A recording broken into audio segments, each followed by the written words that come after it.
I love this night. I love this night because we celebrate the invisible work of producers, real producers, career producers, people that wake up early and stay late. Usually, if we've done our job well, our work is invisible. No one is talking about us, they're talking about the film. But tonight is a chance to acknowledge that producing isn't a vanity title, it's a real job and a serious craft. Producing lies somewhere between instinct and structure. It's judgment, taste, timing, and minding the details while holding on to the whole. And when you look at the films here tonight, how confident they are, how precise, you can feel that work in every frame. I'm especially happy to be here tonight with Effie Brown, a producer that I admire enormously. Thank you. Thank you. Thank you, Jennifer. Oh, she just left me. Okay, I'm on the stage by myself. Do you know what I mean? Okay, it's fine. But I'm thrilled to be doing this with you, too. So there you go. I'm like, we're in it together. All right. So anywho, hello, good people. We're really glad that the Academy makes space for this conversation because behind every one of these movies are years of unpaid work that audiences, I'm going to go into it, never see. And that's just part of the art of producing. Producers are the engine of the movie, from the developing the idea to the script, all the way through delivery. We commit early. We cajole others to commit early. We stay late. We hold the center when things get messy. And you know things always get a little messy. We bring people together, we protect vision, and create conditions for great work to happen. And producers do all of this without the protections of a union. That means we don't have, I'm gonna go in, minimum wages, credit protection, and oftentimes healthcare. Yeah, I said the quiet part out loud. It's glamorous. Thank you. Those who know, know. Tonight, though, we celebrate the producers who made it all work and make it look effortless, resulting in a Best Picture nomination. What's so exciting about this year's nominees is how distinctive these films are. Each one feels intentional, deeply considered, and beautifully made. So tonight isn't about outcomes, oopsie. It's simply a chance to hear from people who carried these films all the way here. We're excited for you to hear their stories. And now we will begin with our first nominated film, Frankenstein.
Who hurt you? I'm going to get started, and I'm going to start with you, Scott Stuber. I've known Scott Stuber for a very long time. So has everyone. It's a good thing about it. What was the scariest thing about making this film? That's a good question. I mean, honestly, the scariest thing is how long it took. It was 20 plus years. Guillermo and I have talked about this movie. So I was lucky enough to meet him when we were both in our teens, right? Were you teens? And he had both made young and Chronos. thin promises. And then he showed me Pan's Labyrinth before anyone. And I was working at Universal, and we had, incredible movie. And we shared a lot of love for storytelling and for monsters, and we had this aspiration to do the Universal monsters. We started the Wolfman together. We started the Wolfman, and we tried to, and our aspiration was Creature, Wolfman, Frankenstein, the whole gamut. And unfortunately, the leadership at that time didn't believe in what we wanted to do, and they said no, which is why he won an Academy Award on that other movie that should have been Creature at another studio. So, but it's just been that long journey of it. And so that was probably the hardest part. And then coming back to it, because as an artist, he's so thoughtful and smart and emotional. And I say this about him and Miles, and I say, but he's one of the greatest people you'll ever meet. And that's a rare thing in life, but in our business, it's even rarer. And just the fact that he brought all this life experience to it really made it deeper and more emotional. And being a father and thinking about his parents and all the things that thematically you get when you get to middle age, which you don't necessarily have when we were younger, I think made it great. So the journey was the hardest part. The experience of making this movie was just a joy for all of us. That's awesome. This one is for anyone. People talk about how emotional the film feels despite its scale. Where did producing matter most in protecting that? I think that our duty is to deliver two things: worlds and emotion. That's what gets people to see a movie, and that's what creates cinema for me. In whichever circumstance you see it, if you are transported and you're moved, and it talks to your soul, and it takes you to a place you don't normally go, or to a place where you normally go and you don't recognize something new. It's our duty to do that, and it's our duty to be very, very mindful of delivering the scale, yes, the beauty, yes, but the emotion before anything. And it's impossible not to get emotional with something you've carried for 50 years. 50 years. 50, okay. I thought I would make this movie when I was 11. and Just a few years. Okay, I got it. well, but I want to say that because I was an 11-year-old in Guadalajara, Mexico. And I said, I'm going to make this Okay, movie. all right, representing. And it happened. Yeah. It took 50 years, but It's I've been amazing. trying to That's lose amazing. 30 pounds for longer than that. Incredible. What do you think? Do you have it? Oh. I think this is, well, to talk about the biggest challenge in the movie, it was really knowing how long Guillermo wanted to make the film, the notion of letting him down in any way, and at the end of it, him having any regrets or having anything left on the table. So I think for all of us, and we've all been together a long time, our team who worked together, there was a little extra, gas in our tanks to just, do everything like that. The other thing is, Guillermo will tell you that there's some of him in every one of his movies, not just a creature, but sometimes an antagonist, sometimes a protagonist, maybe more often an antagonist. But I think with this one, a little more than that, given his whole life with the story. He originally, he was only a son when he first wanted to make it. But as Scott said, he became a father. So, he was the father, he was the son, he was the creature. So we knew all of that this was going to be really his most personal movie ever as well. So all of that kind of, I think, really inspired us to want to make it just the greatest movie ever. And then, of course, we had to build a ship. That was the other kind of scary thing. So I had to go to shipbuilding school, which was interesting. It's a whole delivery and disappointment in life that combine into beauty and disappointment as you grow into your last quarter. Tuesdays and Thursdays. There's so much practical craft in the film. What did you insist on doing for real? We said from the beginning, we want to make the craft of this movie aspirational. We want people to know that we build the sets. We want people to know that we build the ships, and when the ship moves, it's really moving, that we are going to handcraft hundreds and hundreds of wardrobe pieces. We're going to loom the fabric. We're going to, we said we wanted for it to feel like an opera, because that's the other thing that I miss. I miss grandeur in films. Oh, that's beautiful. I miss grandeur. I miss when I was very young, you would run up and down the aisle of the cinema, and you got really close to the screen, and it was so magnificent. It was the year I was born in '64, and everybody was fighting for long format, widescreen, because they wanted to fight TV. So you had VistaVision, you have 70, you have all these beautiful movies, and they were breathtaking. And I've always felt if we can make it breathtaking, and the only way you can tell the audience that it matters is by making it by humans for humans, by hand, or for the audience. And I must say, most of the films, this is a beautiful year for cinema. And I love that all the movies that are going to be on the podium today, they all are pushing for making things that transport, and I really think that that's the main duty for us, and people identify when something has been done by him. So Andrew Garfield was originally cast as the creature, and he had to drop out due to scheduling conflicts, and before Jacob Elordi stepped in. How did you approach recasting at the limited time and produce? I mean, that would be like a nightmare. Tell me everything right now. Coffee. That's it? Just coffee? I'm like, all right. Anxiety. I think a few people on this podium freaked out, but You don't want to point? Okay, got It was a very busy weekend of phone calls to every It's agency. a 50-50. You take it. But I really believe, I'm 61, and I know that when something goes wrong, Right. it's going right. I know that the difference between the road and the obstacle is none. And the movie's telling you, I need something else. And I said, something's going to come that is going to be a miracle. And Jacob Elordi is a It's a miracle. miracle. Right on. And I really believe that when some movies, very rarely, the movies take care of themselves every time. This was one of those. When something went different, I went, what do we do with that? Instead of just fighting. And sometimes you fight, sometimes you go. Producing to me is like fishing. Sometimes you reel in the fish, sometimes you gotta give it a little line. And it's hostage negotiation with reality. But it never gets away from you. That's what you're saying. The that's fish the never thing. runs. It should never My go fish. away. Okay. But you feel, as a producer, producing is very instinctive too. It's not just calculations and logistics. It's you go, yeah, we need to fight for this. Sometimes I say to the studio, when something that they don't want to give, and I say, you bought the car, and you're haggling about the keys?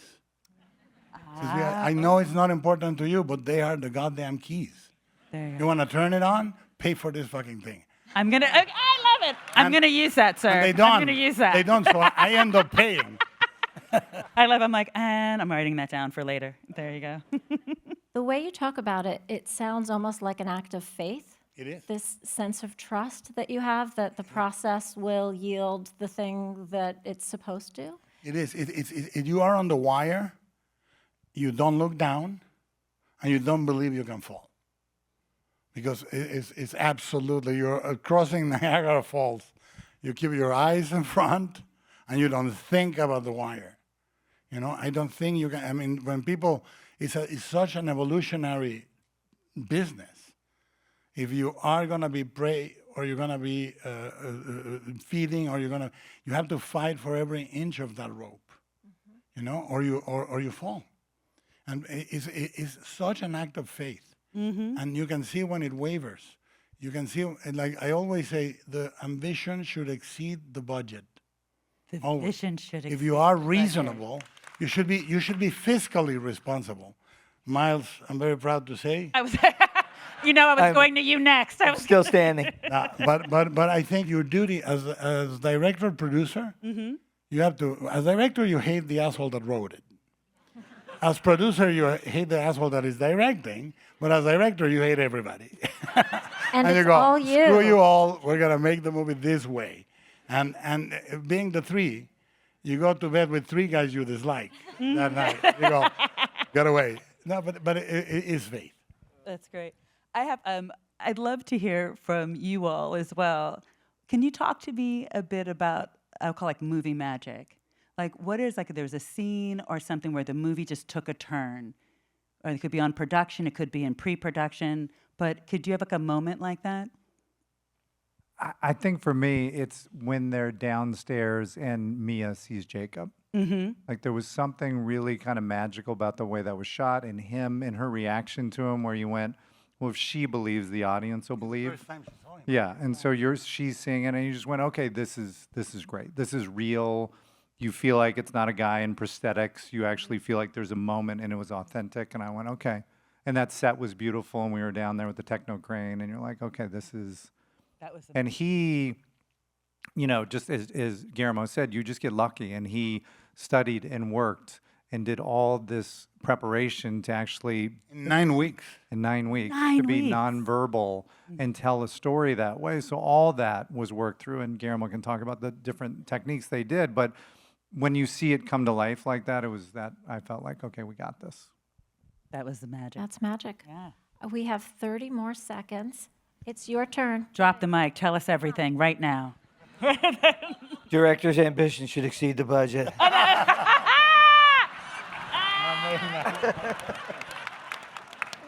No, but that's really true. I mean, ultimately, that's the reach. That is the magic of directing. Otherwise, we would just settle for shit or mediocrity. And the fact is, it's the inspiration that Guillermo has in his imagination that makes us all reach for the stars. Otherwise, 6, 7. Is this like the Oscars where they're going to play me off? Exactly. Keep going. It's all good. I think you Sorry, got just it. kidding, but Yeah. keep going. But is the magic of, first of all, I want to say we finished 600,000 under budget. Shut Applause, the front applause. door. There you go. All right. But we lied to each other. I always tell myself, we're out of money. He says, out of money. We're out of time. We're out of time. I believe him. He fools me every time. I love it. I And love it. sometimes you give a fuck, sometimes you don't give a fuck. That's the secret. I love it. Well, we are really out of time now. I don't give a There fuck. you Oh, Thank you guys. Have a good night. Absolutely. What's up, guys? You guys cool? You guys hanging? Yep. Going to the dance? Yeah, it's cool. Listen, tell you something, whatever you do to her, I'm gonna do that exact same thing to your entire fucking family. I'm not fucking around. You Wait, understand? what? I'm just telling you, we're talking about freedom, baby. We're talking about freedom. Freedom's a funny thing, isn't it? When you have it, you don't appreciate it, and when you miss it, it's gone. It's just gone. Poof. There's a quinoa casserole with frosted flakes in the oven. Don't leave it on. Got it. Have fun, homie. All right. All right, cool. Let go of him. Yo, Yeah? not USA, her. I'm talking to her. Get in the fucking car. Say it. Say it, baby. Love you, Bob. Love you too. I want to talk about you as a producer because you had a pretty prolific year. Not only did you do One Battle After Another, you did If I Had Legs, right? I Would Kick You. And then, right, you also did History of Sound. And then word on the street is that you also had a kid. I did. So I'm like this. So who here feels very lazy? I just have to say, I do. That's amazing. Can you, I'm like, it's like, talk to me about how did you do all of that as a producer? Like, that's a lot. I mean, it was a lot. I mean, I think oftentimes as a producer, you're juggling many things, but we never know, to make things keep going. But juggling a lot of things, had a lot of things up in the air, and usually they sort of find their organic, sequencing. And in this case, they all kind of came together because of the cast availability all at the same time. Oh, the cast is what led it. Yes. Was there a lot of overlap? There was some overlap in the production and prep, which was not ideal. That's not really how I like to produce. I'm pretty hands-on. I like to be on the ground throughout the entirety of something. And I did have to go back and forth during production, but no, it was wonderful, and they, it was. I will say this was in 2024, so 2025 was mostly about finishing them all, and had the opportunity to focus on putting them out, making sure they came out into the world the right way. But. Amazing. I just have to do a kudos to you. I had to start out like, just so we all know. Truly. Can you talk a little bit about working with Paul Thomas Anderson? You're working with an auteur who you've worked with before, and what's unique about his process, and how do you as a producer adjust to it? Yeah, I mean, working with Paul is one of the greatest honors of my career. I think I had known him, or rather, I met him through Philip Seymour Hoffman. I worked for Phil for many years. Yeah, and so I was aware of his work, and Phil had worked with him on many films, and after Phil passed away, we stayed in touch, and Paul called me to he wanted to come to New York and work on some music videos. And I had been working in low budget production, and he didn't have any money to make the music videos. So he was like, I think this could be a good team. So we started making music videos. We did Joanna Newsom and Radiohead and Tom York singularly and Haim. And so we did a series of music videos. And then the first opportunity we made a feature was Licorice Pizza during the pandemic. Working with Paul is an entire education. I mean, he loves the process. It's very much about the process. Like he lives his life through making films. They're not separate from one another. So which is beautiful. And I think I sort of learned to sort of embrace it as such, as opposed to things that have to work against each other. But he loves every moment of it. So I think in, being able to be a part of every step, whether it's the development of the script or the casting or setting it up with a distributor or financier, all the way through the making of, the crewing up, it's been like, he touches every part of it. And also all the way through distribution. So he sees every marketing material and every promotional event, and because he cares and he wants to make sure that what he's spent so much time making lands in the world as he intended. So it's an opportunity at every film to do something big and new and in a different way. And I think he's always trying to think about how to entertain an audience. So, which is why I think Paul brought back all the 70 millimeter projectors. And then he was like, well, all right, let's do VistaVision. So we did VistaVision on this last film. But I think, he's always trying to keep it interesting. And it's an incredible opportunity. Right on. So one battle is, I really love the movie. And it's pretty sprawling. And it's a lot of tips and turns and all that good stuff. What was the hardest part about producing this movie? Like, what demanded the most of you? Was it the casting? Was it working with, newer actors who had to work with like veteran actors? Like, what was as a producer? Yeah, as a producer, I mean, I think the organic nature of the development of this script as we went was something new. I think with Licorice Pizza. That was nice. I was like, it's new. New. New to me. No, with Licorice Pizza, the script, it was complete and sort of ready to go when we went into production. This was built to kind of be a little bit more organic and lean into the locations as we found them, and also working with his actors, sort of letting them feel out our locations. We were a moving circus. We were on the road for 100 days. We started Northern California. I just had that moment. You had a 100-day shoot? It grew to 100 days, yes.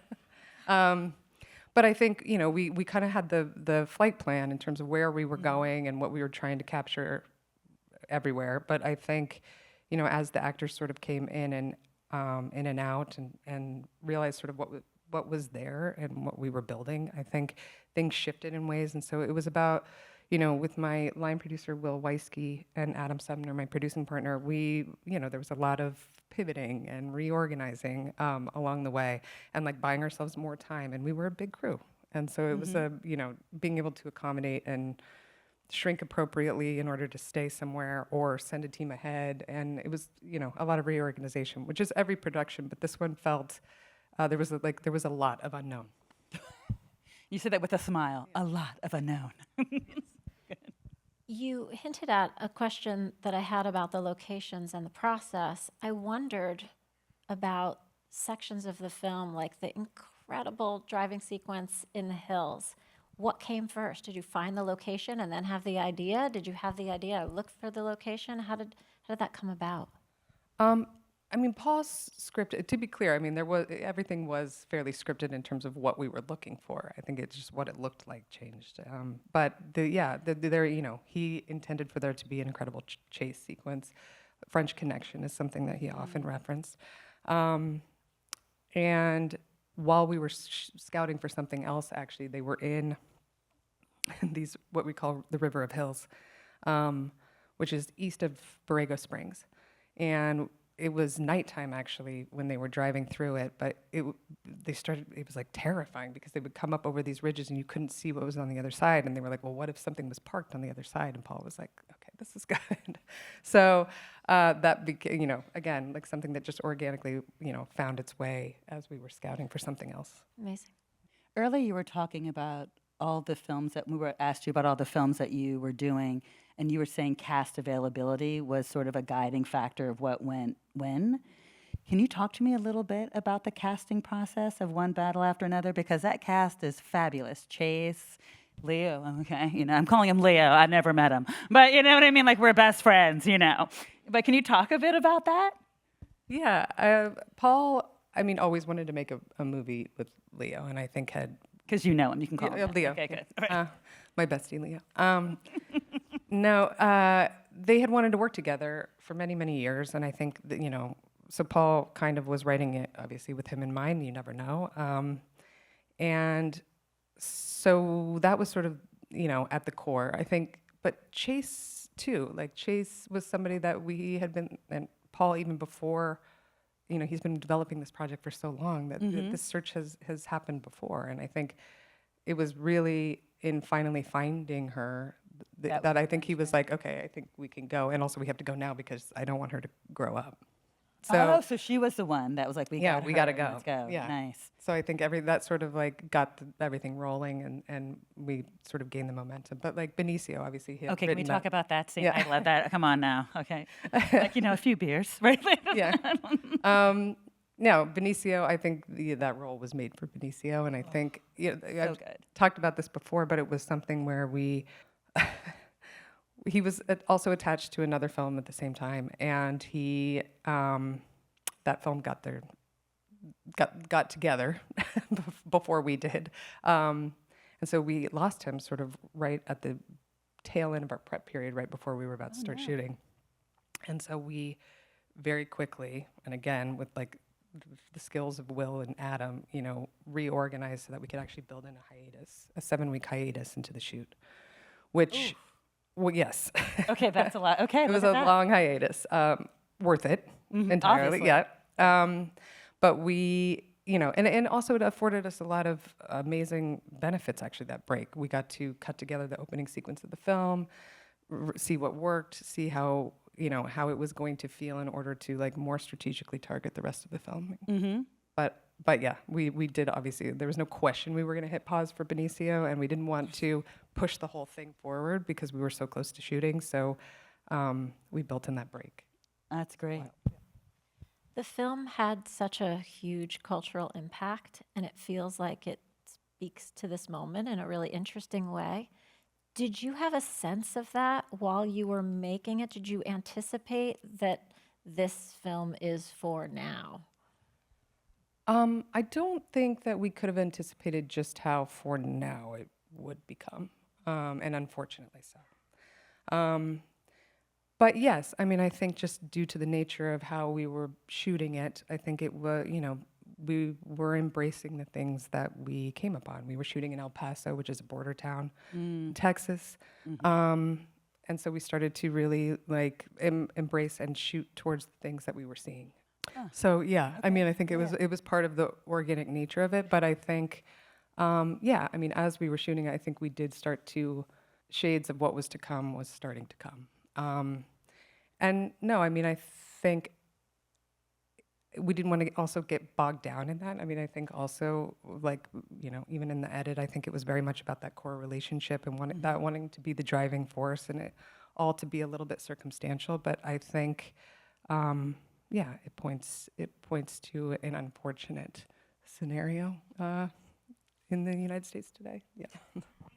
Thank you. You like this? And what a great note to end on, huh? Yeah. All right. Hi, everybody. No, congratulations. Thank you. Congratulations, and thank you. I am crucial. Think of it like you abducted the governor, but worse.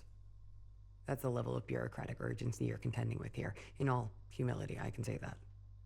I'm also a high-profile female corporate executive. Does that add a certain, politicized optics to this? I would say absolutely. I would say that's a tremendous factor for you to consider here. Now, I don't make the rules and I don't enforce anything, and I am not in charge of the situation in this room. You are. But you are not in charge of what is happening out there. And what is happening out there is a rapid cross-coordination of law enforcement and digital media, which is all leading quite inevitably to your imprisonment. And very likely worse. If I can be frank. I'm not privy to what their methods might be under extreme duress, or yours, for that matter. But I can assure you that there is no possible scenario where you benefit from this incident unless you cooperate with me right now and negotiate a deal that's fair and advantageous to us both.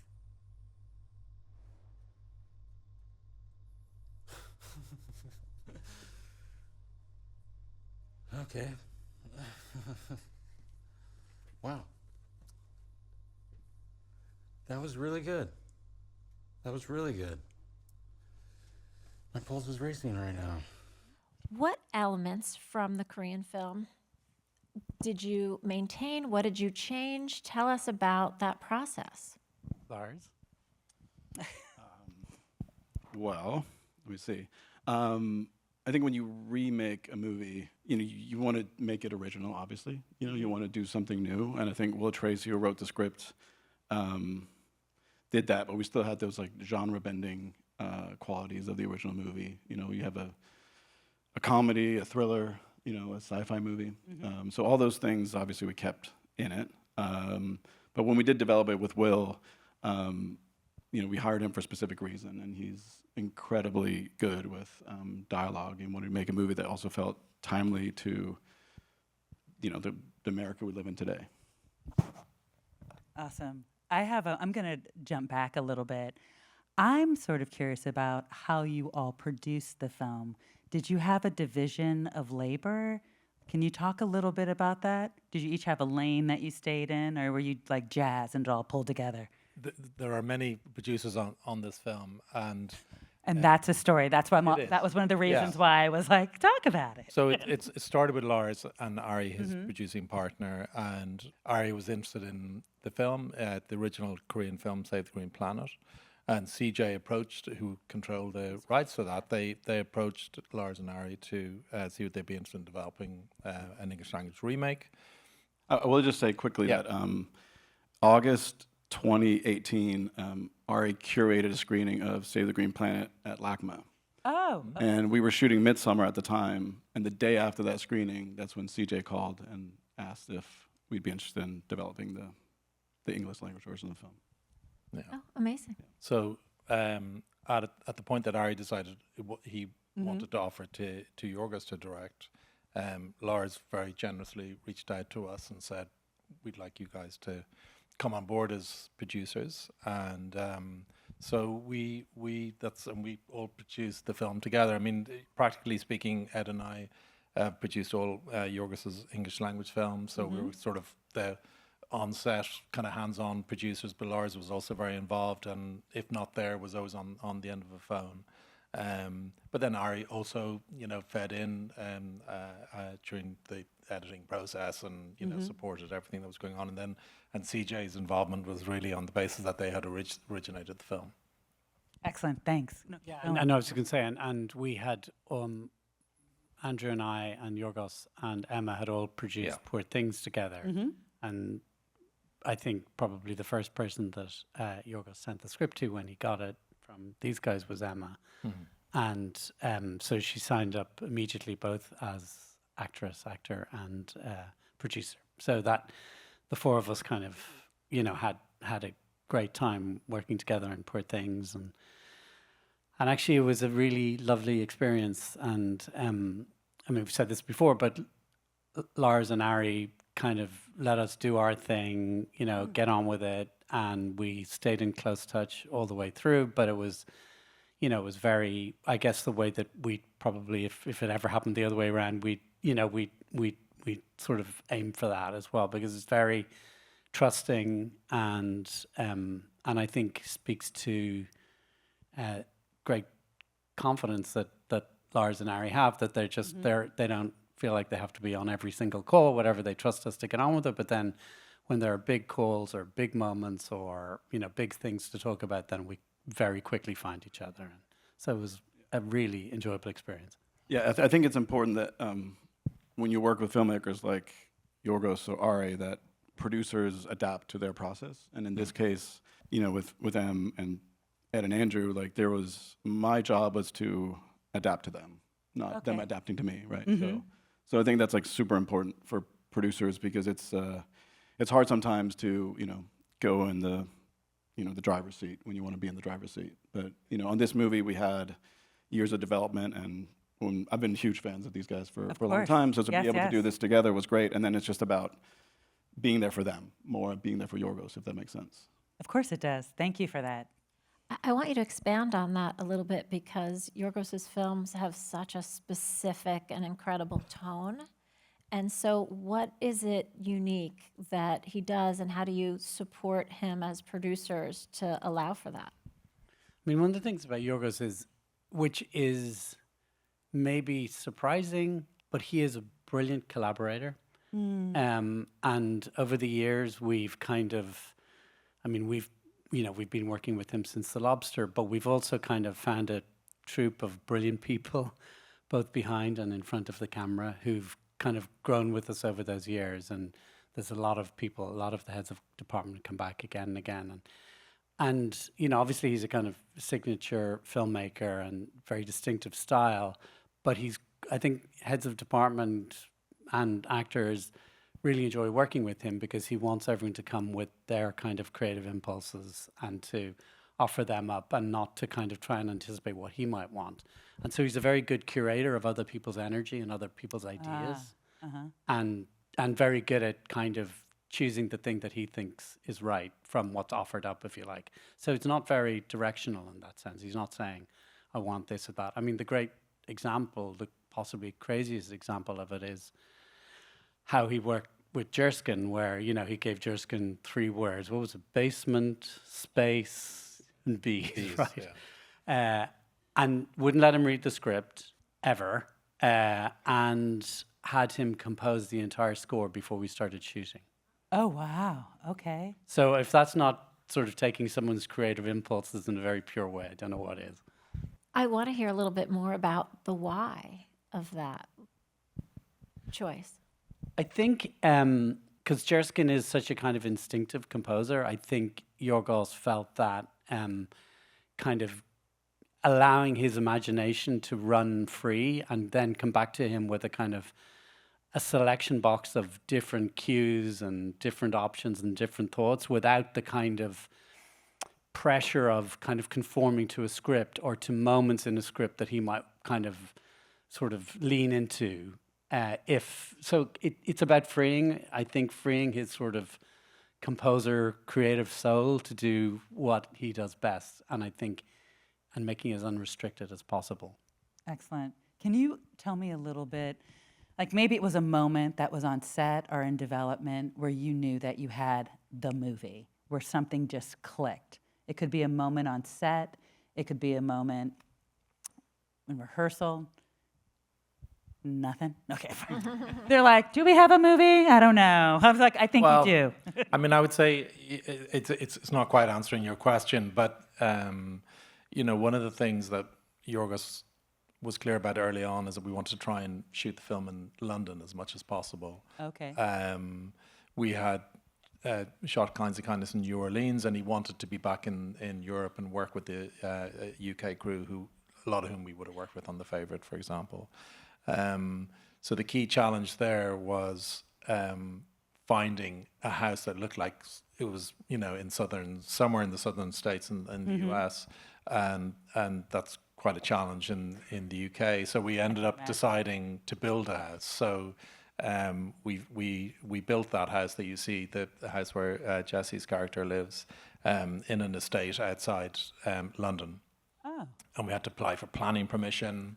And originally the idea was we'll do all the interiors on the stage, but Yorgos then decided, no, I want to do it all on location and have this just one composite set. So it ended up, we were right up against the clock. If we didn't get the planning permission, we were just going to run into trouble production-wise.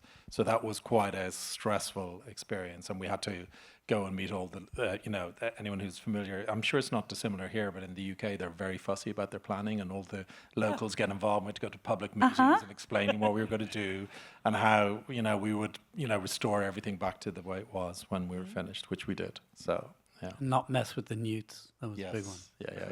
Yeah. Was there anything that the challenge or the difficulty became the kind of magic secret sauce? I think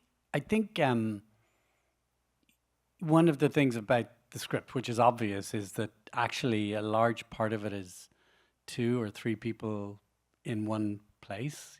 So much of it happens and unfolds in that. And as Andrew was saying, that's why the design of that composite set, like that composite house, was so important, that they could roam freely, but also the art department did such an amazing job kind of making it feel authentic, even though it was outside of London, it was sort of populated with so many props and materials from where, a house like that would exist here. And I think it was all about kind of trying to afford the actors and everyone else, obviously, but the actors particularly kind of the most authentic kind of space possible. And I know that was very, Jesse particularly talks about how helpful that was to him. When he opened a drawer, there was something there. The camera wasn't seeing it, but he was seeing it.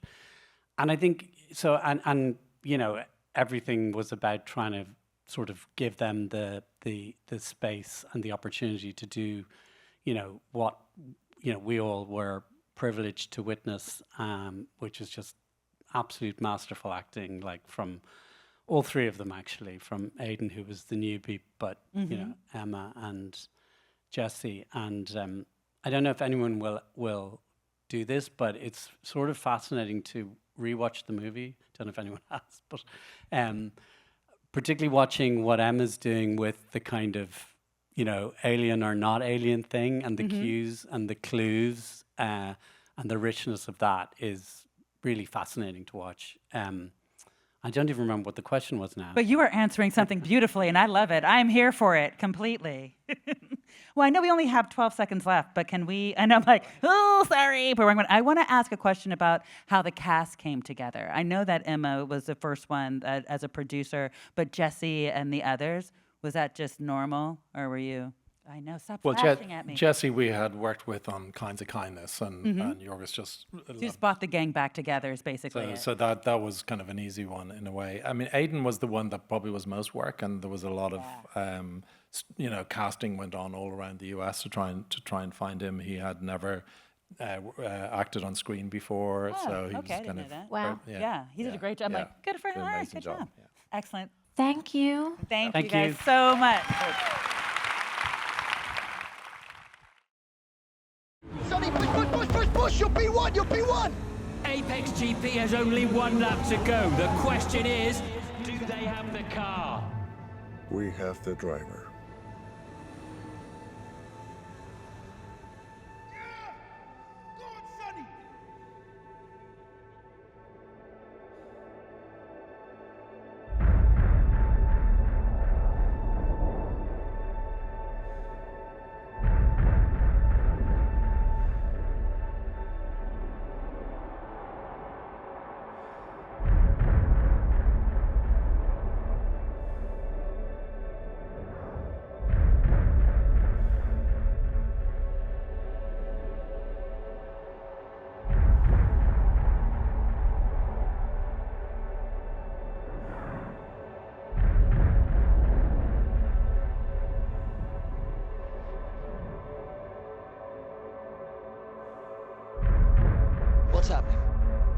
client. Thanks for being here. I just want to ask one question. Could you raise your hand if you've seen F1? Oh. All right. I was going to say You love it. hello. Of Great. course. Come on now. Who hasn't? I want to start at the beginning with a film of this scale and scope. Of course, a script, but in planning, in the logistics, where do you start? Well, you need a way into the world of F1, and luckily, I had one in that I had the contact info for Sir Lewis Hamilton, Who I know. That helps. 7-time world champion, and you know he was interested actually in being in Top Gun Maverick. He wanted to play one of the pilots, so Oh. that's how Lewis and I met each other. We were introduced by Tom Cruise, and Name drop. name Okay, drop. go ahead. Just sorry, I just wanted to be there. But you know, Lewis was busy winning his 7th championship while we were shooting Top Gun, so really couldn't make it work with his schedule. But Lewis was the first person I reached out to because I knew we needed a way into this world, which is a very closed world, but we needed someone to let us in. So I reached out to Lewis, and we met with him. He came through LA before the Austin Grand Prix, and we explained to Lewis, you know, we wanted to make the most authentic racing film ever. Would he help us? And luckily for all of us, he said yes. And that was kind of how it all started. He invited us to the Austin Grand Prix. We met Stefano Domenicali, who runs Formula One. We explained what we wanted to do, and that was 4.5 years ago. That's relatively fast for a film of this scope, truly. Well, we got stopped by a little thing called strikes that delayed us a year. Oh, wow. So I'm going to ask about the producing team. So Chad, Joseph, the Plan B team, and of course, the legendary, I'm a little starstruck. Like, I've loved Jerry Bruckheimer since, like, from way back. Like, I'm having a bit of a moment. So we have to give a bit of love. Like, you are an OG. And all of you are heavy hitters in your own right? How did you all come together to work on this film? And how did you all work together? Were you there all the time? Did you have a division of duties? I'm a big one to find out like how people work together. Can you talk about that? Because you guys are badass on your own. Together, Well, it's like the Avengers. It all started with Joe, who, when we were finishing Top Gun, he got enamored with Drive to Survive and said, what's interesting is they're focusing on the last place teams. And I think there's a movie here. And then he called me and he said, would you come in and help me put this together? And I said, of course, because we had such a great experience on Top Gun. We had a blast making the movie. And it's a daunting thing when you look at it. But as you take the little pieces, like Joe just said, by starting with Lewis and meeting Stefano, and then we met the Mercedes team, and they made the car, built the car for us, along with Joe's design. So you take little pieces at a time. But the key thing is getting a great screenplay, and that is the daunting task. And we worked on it. All of you. Everybody all worked together. It was a great team, the Plan B guys. Brad's a great producer. He leaned in and helped us. Lewis Hamilton spent hours with us. I mean, I think we spent 12 hours in a hotel room going through every page of the script with Lewis, Joe, myself, Jeremy, and Aaron and Brad. The film is such an immersive experience, and Jerry, you have a long history of making incredibly visceral films. Yes. Can you talk a little bit about your approach to creating these films, these blockbusters? You know, it's all about, a great screenplay and a great director. And Joe worked so hard on the script. And, I mean, he was trained as an architect and an engineer. So everything is planned out. He had storyboards on every scene. He knew exactly what he wanted to do. Because when you're traveling around the world and you're shooting 9 races, you really have to be precise. And you're shooting a live event. So we'd go into an F1 race and we'd have time in between qualifying and the actual race start to actually shoot our footage. So he had to know exactly what he wanted to do. Everything had to be planned out to the second. You'd have 3 minutes or 5 minutes, and then we'd have like 6 minutes to shoot a scene in front of 140,000 people that he rehearsed for like 3 or 4 weeks, so he had it perfect. So it takes somebody like Joe to, and that's my career. My career has been based on these phenomenal directors and writers and actors that we kind of put together and make it all work. But it all starts with a great director. You have to have a great director. I'm going to keep pushing you. And I know you're my icon, but I'm going to keep asking. I want to know an almost all is lost moment. Was there, and I know because you guys were all over, you were in Japan, you were in North America, you were in Europe, you were all over. You had a huge international logistical beast to put together. Did you ever have a moment where you were like, oh, I don't know if I can curse, but like, oh shit, is this going to work out? And then it worked out? We definitely did. A couple of them. That's what I want to hear, because you guys are really stellar. I want to give it to us. Certainly, we felt like the strike, the actor strike, that was it? Going to be an all is lost. It was on day 6 of our shoot. Shut the front door. Really? And we had prepped for that season, and all those liveries and all those advertisers, it was all prepped for that. So when that was going to happen, we felt like it was going to be very difficult to recover. So we continued shooting the whole season with all of the background and everything. So we lost our top 4 actors. We lost Brad, Carrie, Damson, and Javier. So it was. So then I looked at my 3,600 storyboards, and we circled every storyboard that did not have one of those 4 faces in it. And and I kept shooting, but I essentially shot, 40% of the film that didn't have their faces in it. So I shot for another 40 days, kept the crew working. Traveled all around Europe, shot all the races, and we shot until there was not one storyboard left that I could shoot, and then we stopped. Wow. And then we... All right, you know what? There you go. And the truth is, I think we'd all agree, the movie is better because the strike happened. Because what it allowed was we had 40% of the movie shot, and then we had 3 or 4 months down to kind of cut what we had together and look at it and look at our script and really hone in on, making things better. So we continued to improve it. So when we came back in 2024, our script was better. Our actors were so excited to come back and be working again. And we really hit the ground running, and I think made a better film because of it. But it's just always a lesson. Anything that feels like a setback in the moment, there is a way to kind of turn that around and turn it into a positive. And luckily, I think on this film, it really helped. But the real moment when you talk about, oh, shit moment, was when the strike happened and we went to Apple and said, we want to continue shooting. So to convince them to spend money with no actors to continue the movie, because they got to shut the movie down. We only shot 6 days. They could have said, forget it.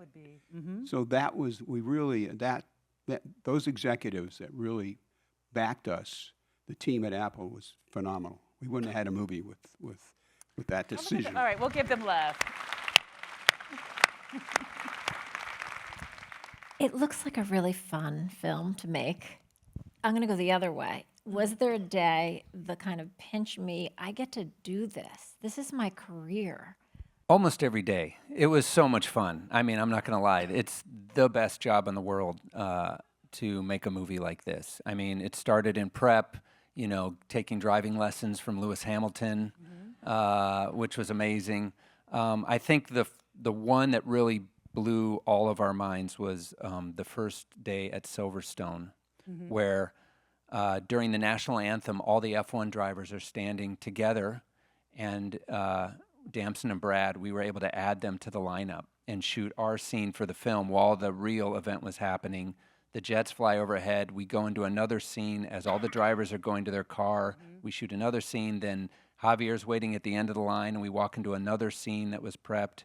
And just being able to, the idea of shooting 3 scenes in 11 minutes for a movie like this, and being able to pull it off with this incredible cast and crew that had been rehearsing for weeks. When we got through that, I think as a whole crew, that was such a confidence booster, and we knew we pulled off something that would be, the impossible. That day just gave us such confidence, and then 4 days later, everyone went on strike. But there was a moment there. But we did it, right? Yeah, it was a real high, and then we were able to continue that the following year. All right, this is a question. This is the fangirl coming out in me. I want to know. I know. Oh, easy, Tiger. So I want to know. I understand. Like, what was the card that Sonny Hayes had in the last race? I want to know what it was, and I understand why you didn't show the audience. But I want to know what you each think that. If you know what it was, let me know, and what you think it could be and why. Well, I know what it is because Brad was very excited to show it to me right after I said cut. I want to hear it.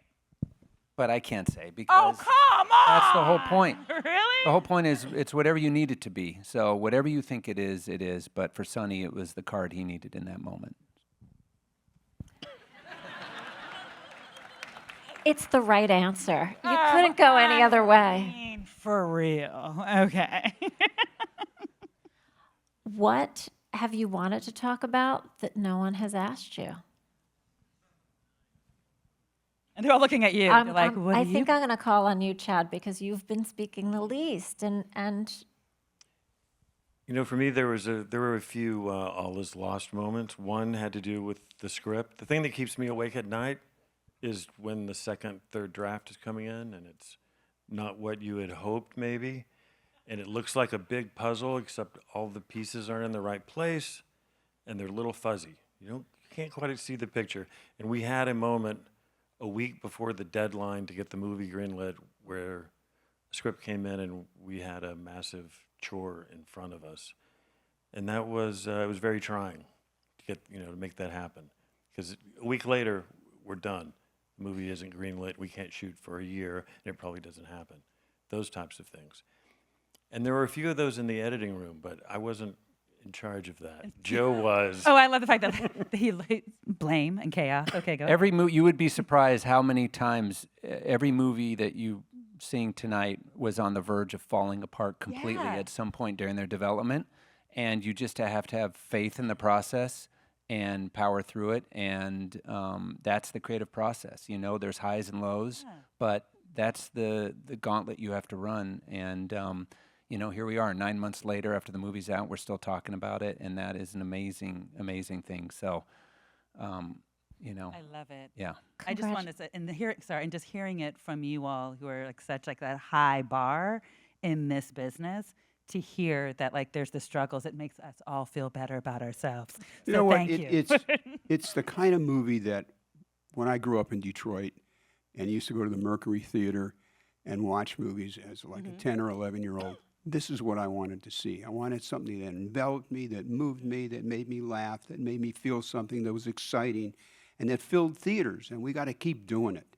And it's this community and you and the audience who are part of this business to make sure we fill those theaters with great content. Right on. That's a mic drop moment. Thank you. Truly. Thank you. Thank you, you guys. Thank you, guys. Thank you very for coming. much. Thank you.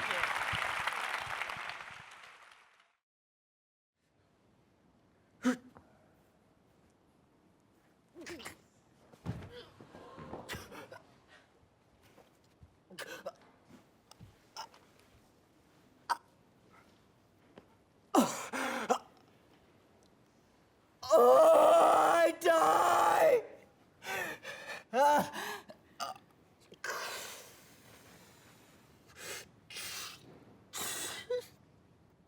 The food poison quite overgrows my spirit.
would love for you all to bring us back to the beginning. How did this film come together? What's the origin story? Go, Liza. Well, I read the book before it was published back in October 2019, so before the pandemic, which is obviously a very long time ago. And I just completely fell in love with it. I read it pretty much in a single sitting, and it was just so powerful and moving, and I felt like it would be an absolutely fantastic film. So I got on Zoom with Maggie and managed to persuade her to let me buy the rights. Which was great, and then it was published at the end of March, I think, 2020. So during the pandemic, and quite quickly it became a real phenomenon. In the UK alone, it sold over 1 million copies, and I think did very well in America as well. And then you could chime in if you like, Pippa. Then I read the book and thought, this would make a great movie. I know, I'll phone the agent. And they were like, yeah, it's been optioned. It was optioned months ago by Liza Marshall. So I thought, haha, luckily I knew Liza and we used to work together. So I phoned her up. I was like, hey, what about having a producing partner? And she very generously said yes. And well, actually, you made me audition with Maggie. I had to do a Zoom with the two of you, which is a bit scary.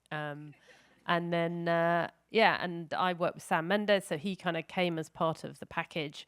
And then Liza, Sam, and I took the book to Amblin, who at that stage were fully funding films, and we'd done 1917 together. And Steven Spielberg said, yes, would love to get involved. So he came on board, and then we Well, we always wanted a woman to direct the film. Yes. Because it's Yes. Louisa! Yes.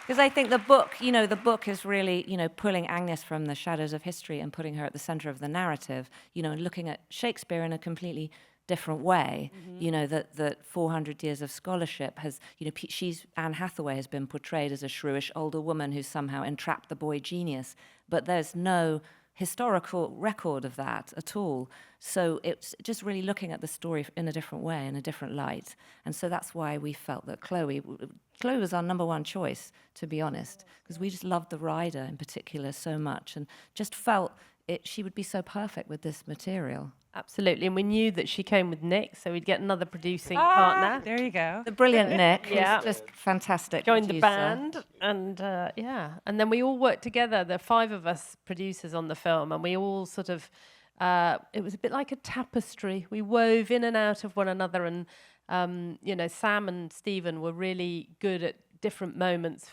Casting Stephen was brilliant, sort of, I think, giving Chloe reassurance, particularly with the children, the casting of the kids, knowing that she'd got the right children. And when Spielberg says, yeah, those kids are really great, you think, oh, they're probably all right then. Let's go with those kids. It worked really well, actually. You feel like, what can you all have to do, all 5 of you? But we were all working full time, so we somehow found it. Can you talk a little bit? I mean, I know you talked about how Chloe came in, but can you talk about how the cast also sort of came together? Yeah, well, Chloe and I met in Telluride, and actually at the same time met Paul and Jesse, who were both there with different films. And Chloe said subsequently, when she talked to Jesse about Hamnet, she suddenly thought, I think this should be my next project, because at that point she wasn't actually signed up for it.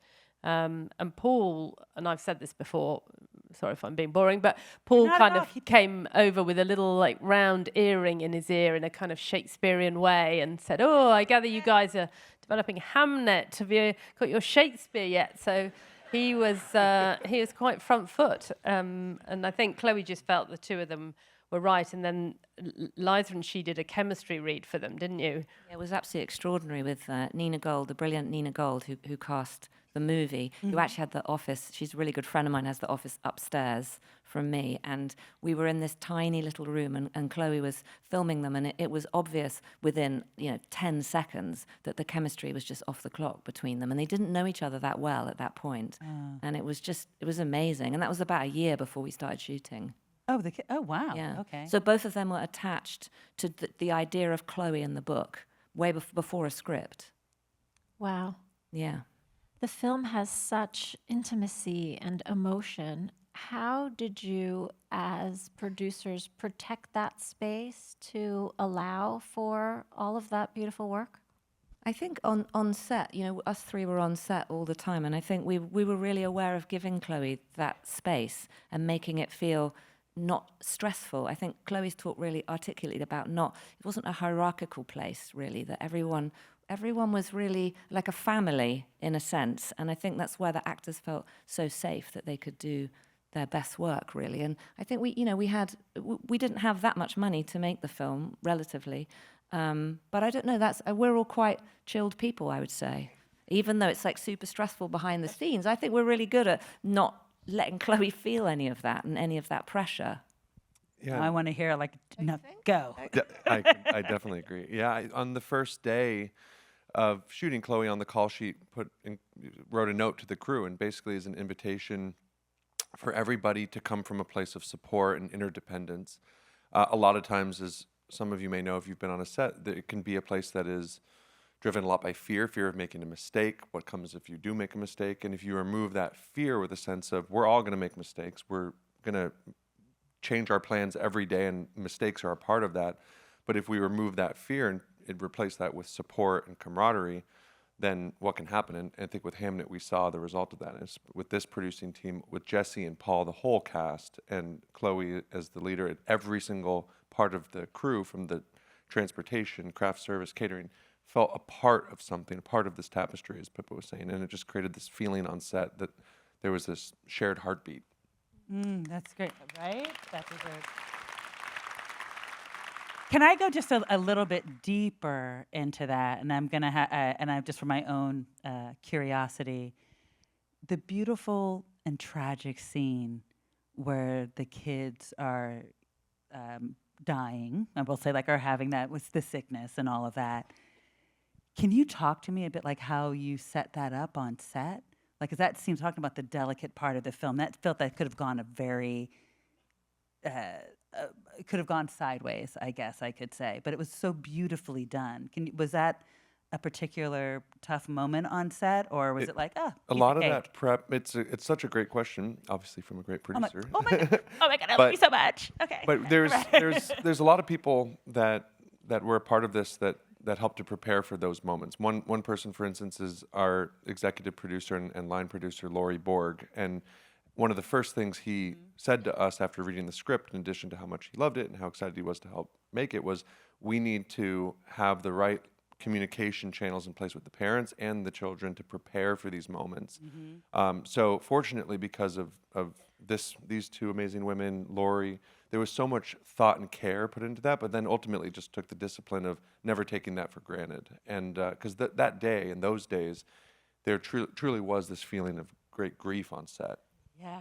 And how do those kids, sorry, I'm just sort of curious. I'm not a mom or anything, but I'm just curious, how did those kids deal with that? Or how did you have them separate that? Kids, yeah, I think kids are amazing at play, I suppose. But also, Chloe's dance takes, which some of you might have seen, the final one that went viral.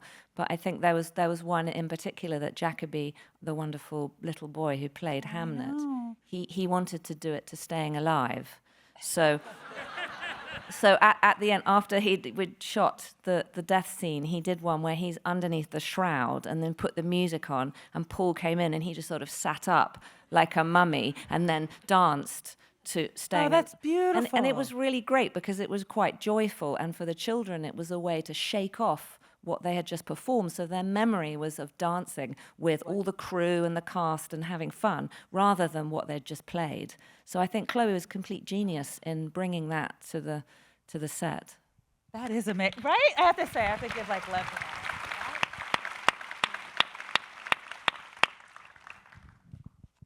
Talk to us a little bit about what that process, how it changed you as producers. What will you bring along to the next film that you learned from this experience? Chloe works in a fairly unique way, I think. I think she's an extraordinary director. And some of the things that she brought in, she and Jesse together, for instance, we had a dream coach, which wasn't something I'd come across before. And at the beginning, I'll be honest, I was a little skeptical. I was like, really? We're going to be paying somebody to listen to people's dreams? That doesn't sound like money well spent. But but she was fantastic, Kim, who was the dream coach. And she was also part of making making the set feel like a safe space and a place where people could talk about anything and talk about how they were feeling. And she worked a lot with the crowd, who were the people behind Jessie there, who I think are they are the finest supporting actors I've ever seen. They're so invested in what they're doing. And that was down to her. So, I'd like to think I would get Kim on another job. I haven't done it just yet, but I'd like to think I will do.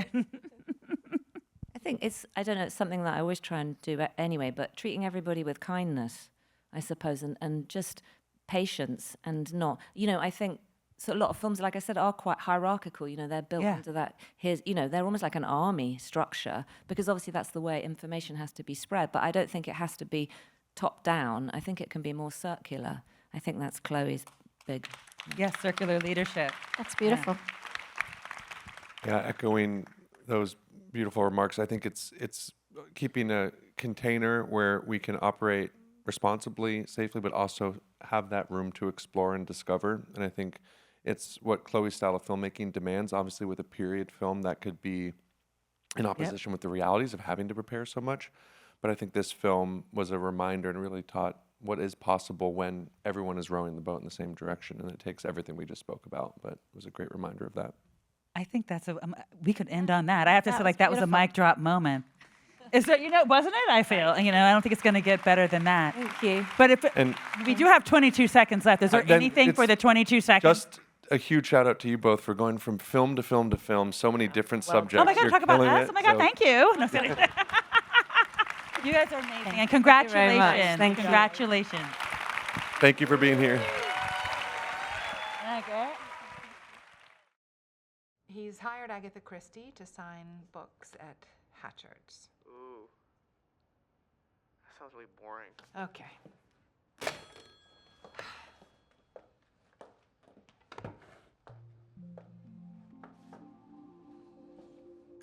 Oh, for God's sake.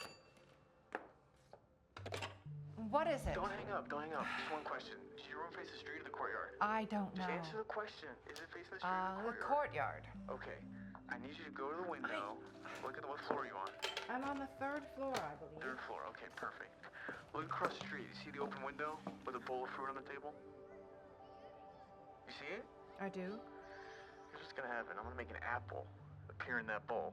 And if I do, you're gonna blow off your little rendezvous. No, and no, come watch me no. play. I'm not agreeing to anything. All right, we no. don't have to agree to anything. I'm gonna do it anyway, okay? 1, 2, 3. I'll leave a ticket for you at the box office.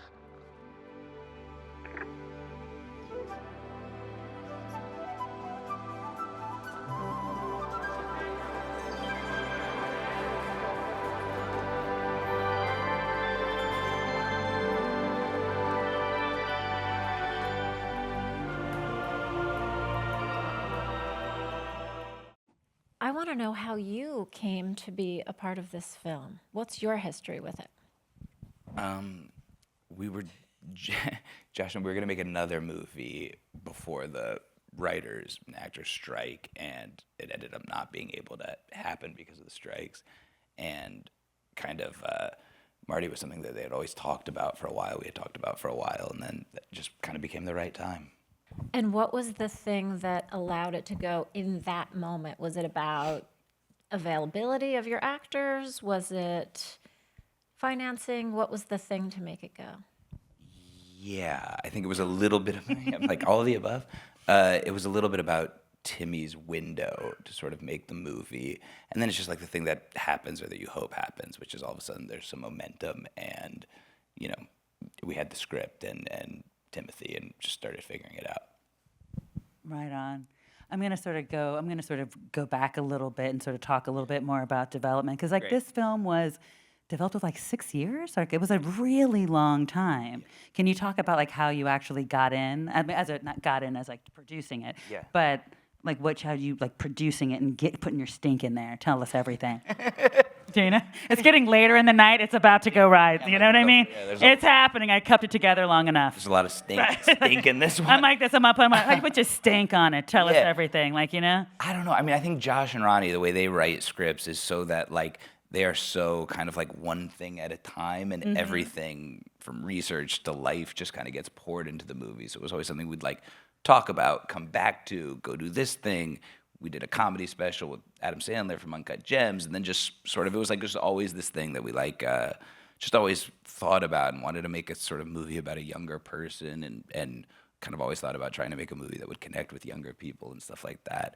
And I don't know if that really answers your question, but it's like, it's always so funny. You're always like trying to like talk about it in retrospect and kind of try to like understand it, but it's just always, it just kind of worked out. It's just always like there's crazy things, and all of a sudden you're like, the movie just, you see a window, and we were excited to go. It's interesting because I love Uncut Gems and I love Marty Supreme, but they're all about like guys who are ordinary guys trying to be great. Yeah. You know what I mean? And fail, in my opinion, this is my opinion, and failing. Yeah. You know what I mean? I'm like this.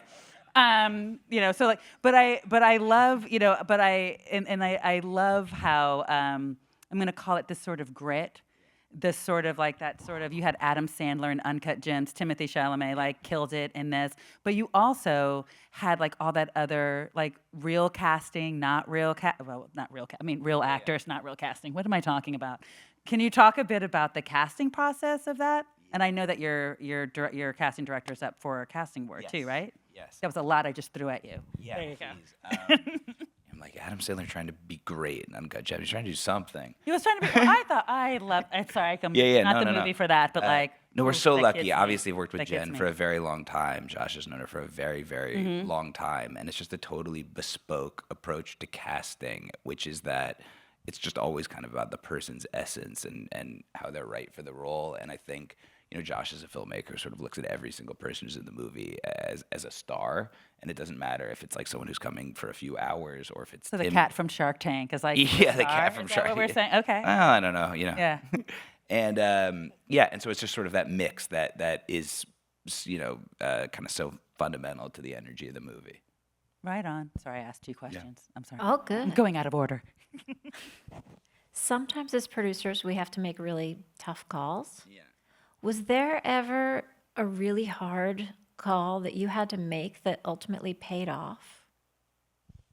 Yeah, again, it's like, it's so funny to me when you're like, and I'm listening to all these other, great interviews about the movies. Like it's sort of hard to think about in retrospect because I just find like all the decisions to be hard, like like all day long. It's just like hard decision after hard decision. The question is which one paid off.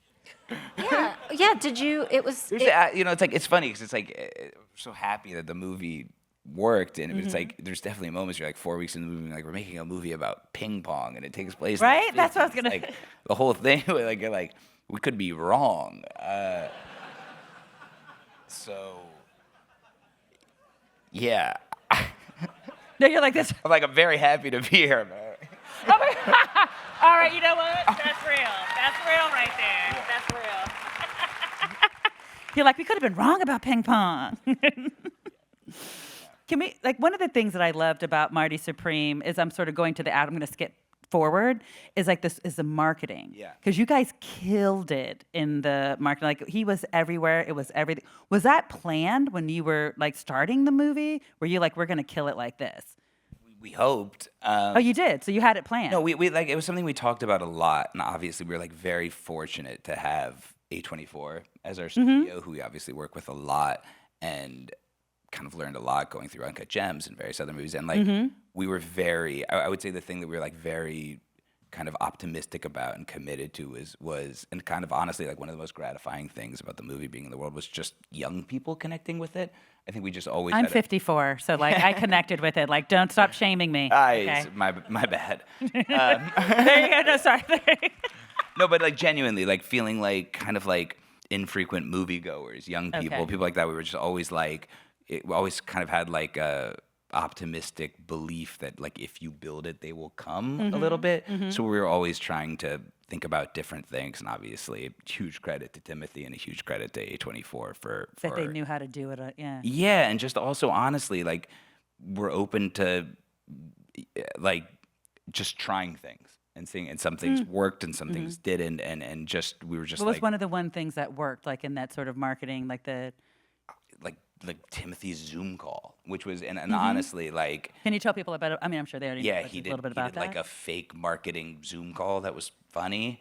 It's genius. If you haven't seen it, Google it. It's hilarious. Yeah, and honestly, part of that I think is like he's kind of like so fluent in contemporary culture and stuff like that, and A24 is so unbelievably great and flexible and fast that there would be like a lot of ideas that would just come up late one night and then would kind of happen the next day. And Oh, so wow. there was Okay. just a lot of things that were always happening fast that yeah, we were fortunate. Some of them worked. That's awesome. He had said that Zoom call, so it's a kind of a redo of a kind of celebrity Zoom call, and many of us have been in those meetings where you have an actor asking for things that are really impossible, and then you have studio executives going, "Yeah, we'll get back to you on that. We will do that." What was it like having your co-producer be your movie star as well? Can you talk a little bit about what it was like? So much fun. I thought it was great because he was always so invested in the movie working and so committed to it, and we were like very lucky that the whole kind of producing group were all, you know, close friends and collaborators. Like it's just a very happy experience of everyone really, like Marty, just kind of like believing in this and feeling like we should, you know, try as hard as possible. You really feel from that take that he gets the joke Yes. in a great way. Yeah. I'm going to now go back to the production. I'm sorry, I'm jumping all over because it's that time, and I know me and you know each other, and you know we can do that. I want to talk a bit about, this is his first period film, right? Yeah. And it looked so particular, the film, like in the 1950s New York. Can you talk to us a little bit about how, because my word on the street is that people were a little obsessive about how the set, I mean, I'm not going to say anything, I was just curious. You know, like a little, can you talk a little bit about that? Yeah, definitely. I mean, I think Josh, being a filmmaker who's made a bunch of movies in New York, and this was the first time kind of like, you know, being this period, I think that we just had so many conversations and anxiety about how to like kind of keep a certain level of freedom in how to shoot and people coming in and out of the frame and just kind of being able to point the camera in any direction, which was such a kind of like fundamental aspect of his filmmaking process. And when you're making a movie that takes place in 1952, you obviously like can't do that. And we were just so lucky that we had an incredible art department led by Jack Fisk and our set decorator Ada Willis, who's just brilliant and so kind of committed. And yeah, it was just a process. We were like fortunate enough to mostly shoot the movie in New York. Yeah. Some of it was on stage, but it was something that was sort of like very daunting, but became very fun. Can you talk about a moment that was like, ooh, it really worked? Like for the design and all of it. I mean, there's a big sort of like shot at the beginning of the movie where where Marty's entering the shoe store. Oh, yeah. Yeah, and kind of like recreating that street in New York. When we sort of got there, we were like, oh, this is great, you know. But also, I don't know. It's like, again, it's like you sort of get there in the morning, and it's like easy to say that now. You don't really get there in the morning and go, this is great. You get there in the morning, you're like, this is hard. But yeah. Talk to us about ping pong. How did you pull this off? I'm like, are you good at it? No. What do you want to know about ping pong? I want to know how you know, there are films where you're faking it with visual effects, where the ball is not doing what you know, so how much was practical? How much did you fake? How much training did Timothy have to do to be able to pull that off? It was like really hard, and it was really, again, it was just a scary thing to be like, how do you shoot ping pong? How do you approach it?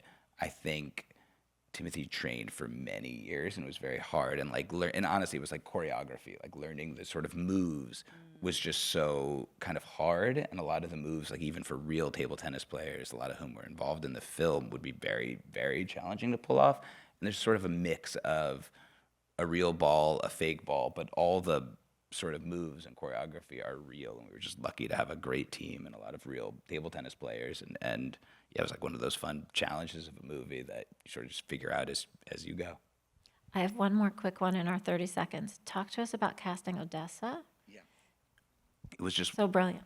Yeah, all credit to Jen Venditti, who was like, this is the actor that should play this part. And she just gave one of those auditions where like it's like you'll never forget where you saw the link and everyone calling each other after being like, oh my God, like this is so exciting, and she's the best. Well, congratulations and thank you. You did it, I Susan. love Wasn't this that film. painful? It's only 12 minutes. So much. You did amazing. You did amazing, baby.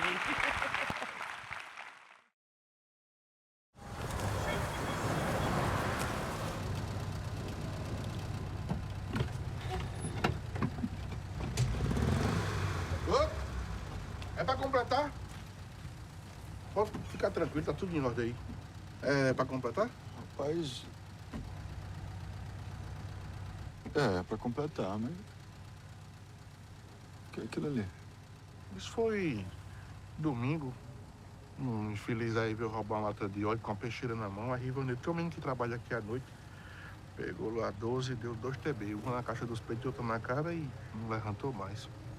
Esse é um meliante, mereceu. Pode ficar tranquilo, que sou cliente e é bem atendido aqui. Não tem nada a ver com isso. Viu? Sim. É isso mesmo. Vamos. Vou ter que afastar só um pouquinho pra gente acabar de perto da bomba aqui. Pode puxar. E tá aí desde domingo? Tá. Peraí, viu? Eu não digo tudo a história. Pronto, acabou. Aí. Tá desde domingo pra segunda, agora de madrugada de carnaval, né? Ivanildo ligou pros donos. Eu também liguei. Mas não dei nada, ninguém atendeu.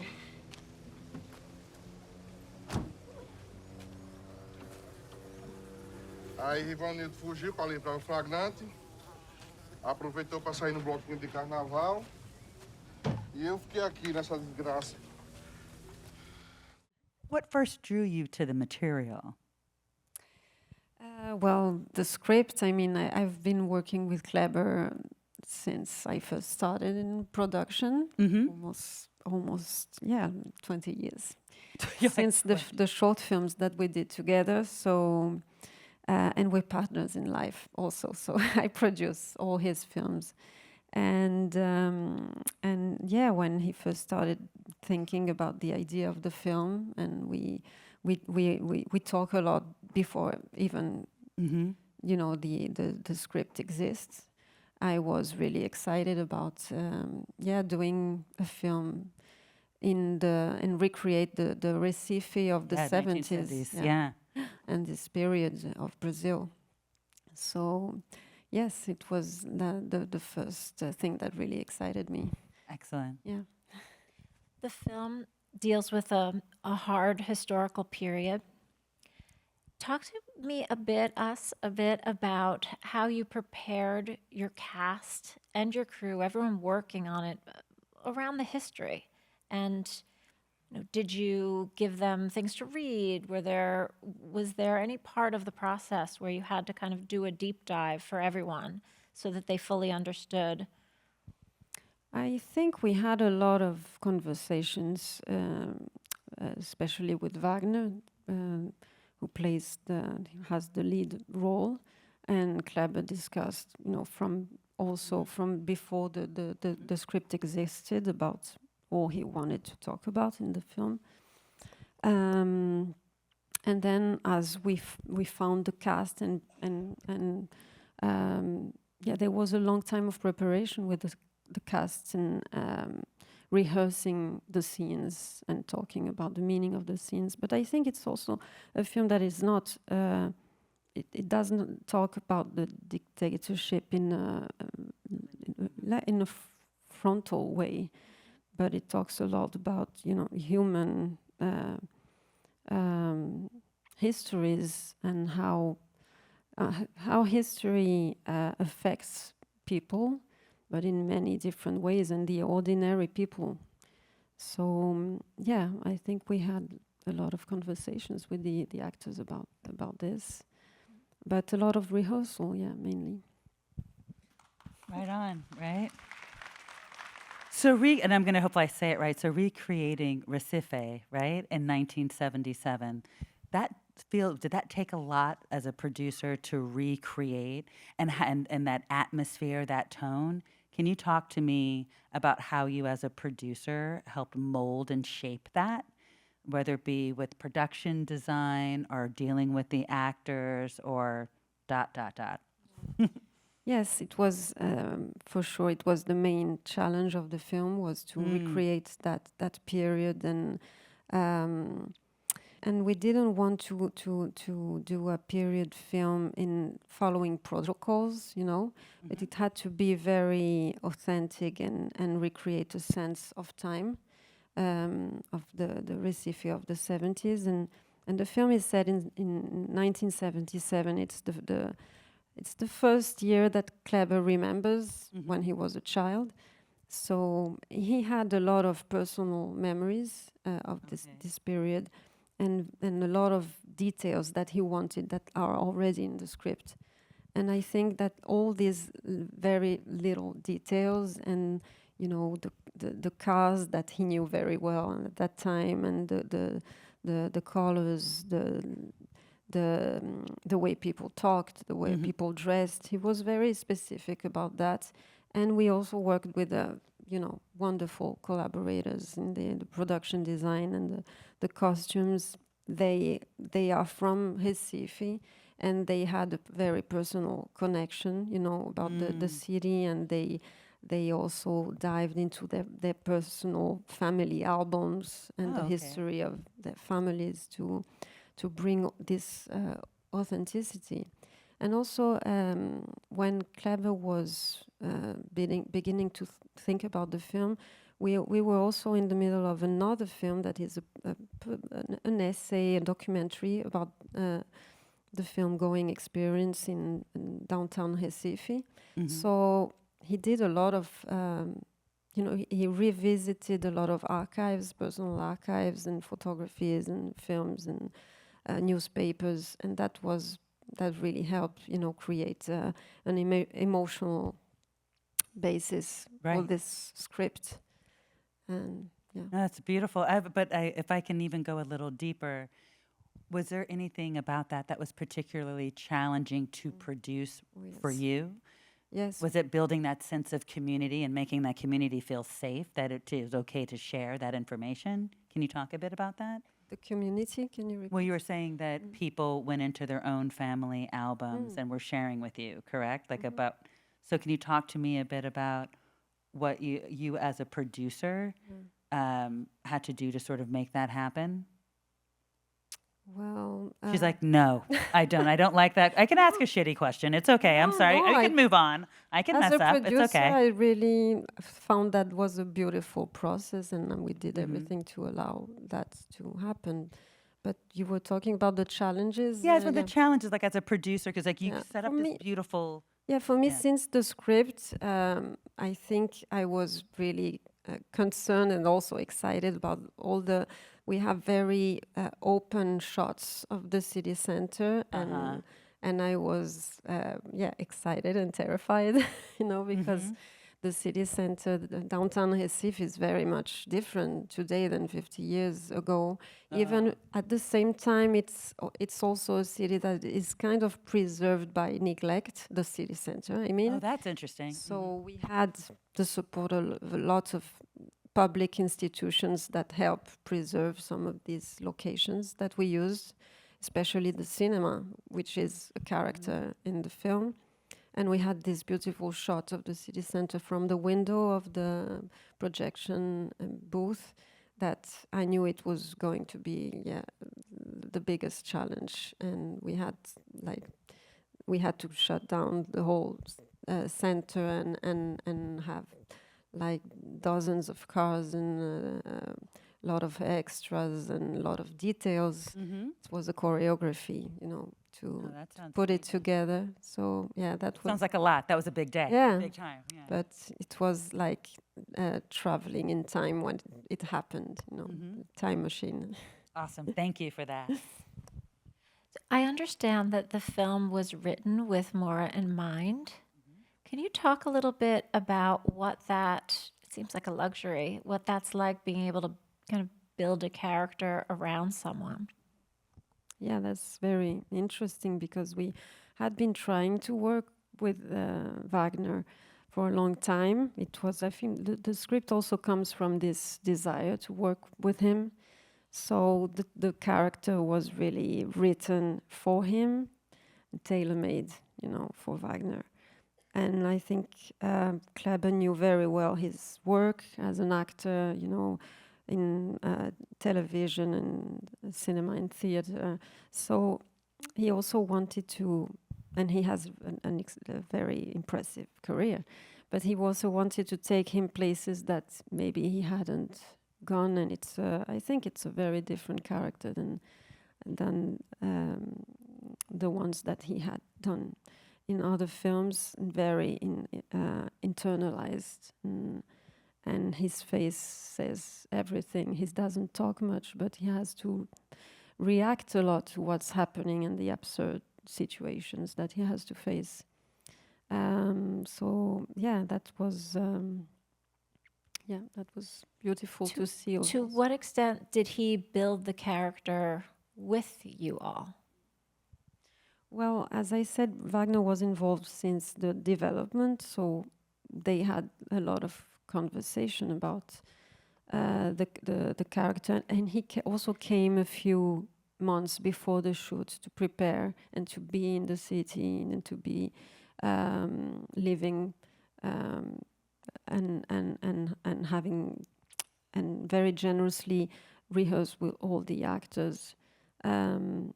So yeah, a lot of it is in the script, but of course, when you start, you know, rehearsing, it becomes, he made it his own, and it was a nice process.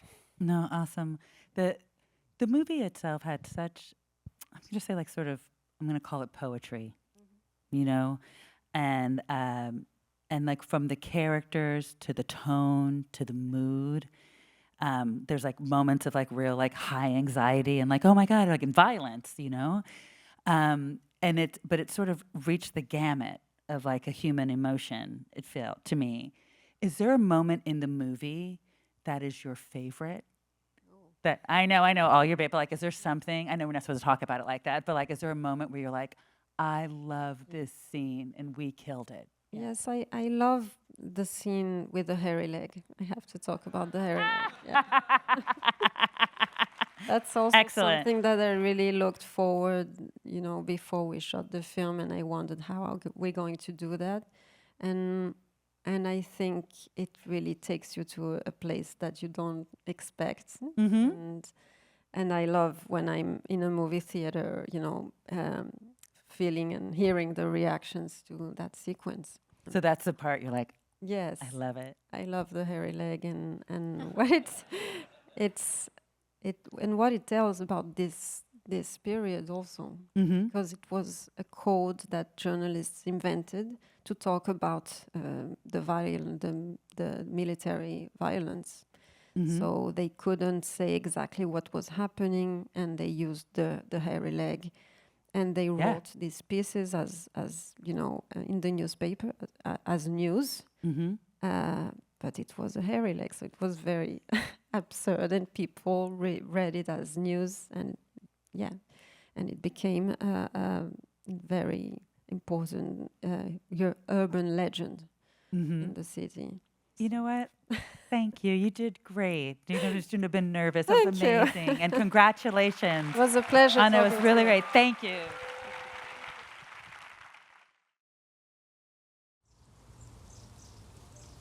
Før dem hadde en rekke mennesker og kjæledyr hatt sitt lille glimt i husets tid.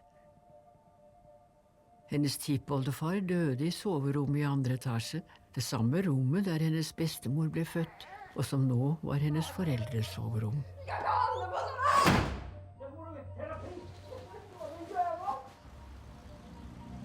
Faren deres sa at skjevheten var en gammel skade som ble oppdaget rett etter at huset ble bygget for 100 år siden. Hun skrev at det var som om huset fortsatt sank, falt sammen, bare i veldig sakte film, og hele den tiden hennes familie hadde bodd der, var bare et lite sekund midt i fallet.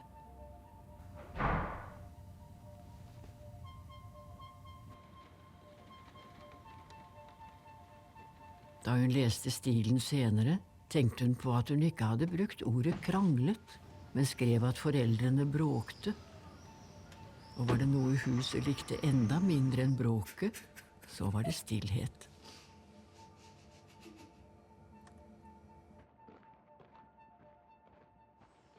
Da pappa dro for godt, ble huset lettere. Bråket mellom foreldrene forsvant.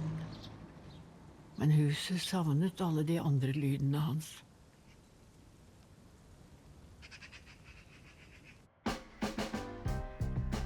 Læreren ga henne en 6, og faren hadde elsket den.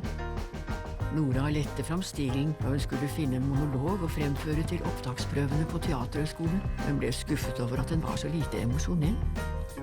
Hun valgte derfor Ninas monolog fra Måken i stedet for.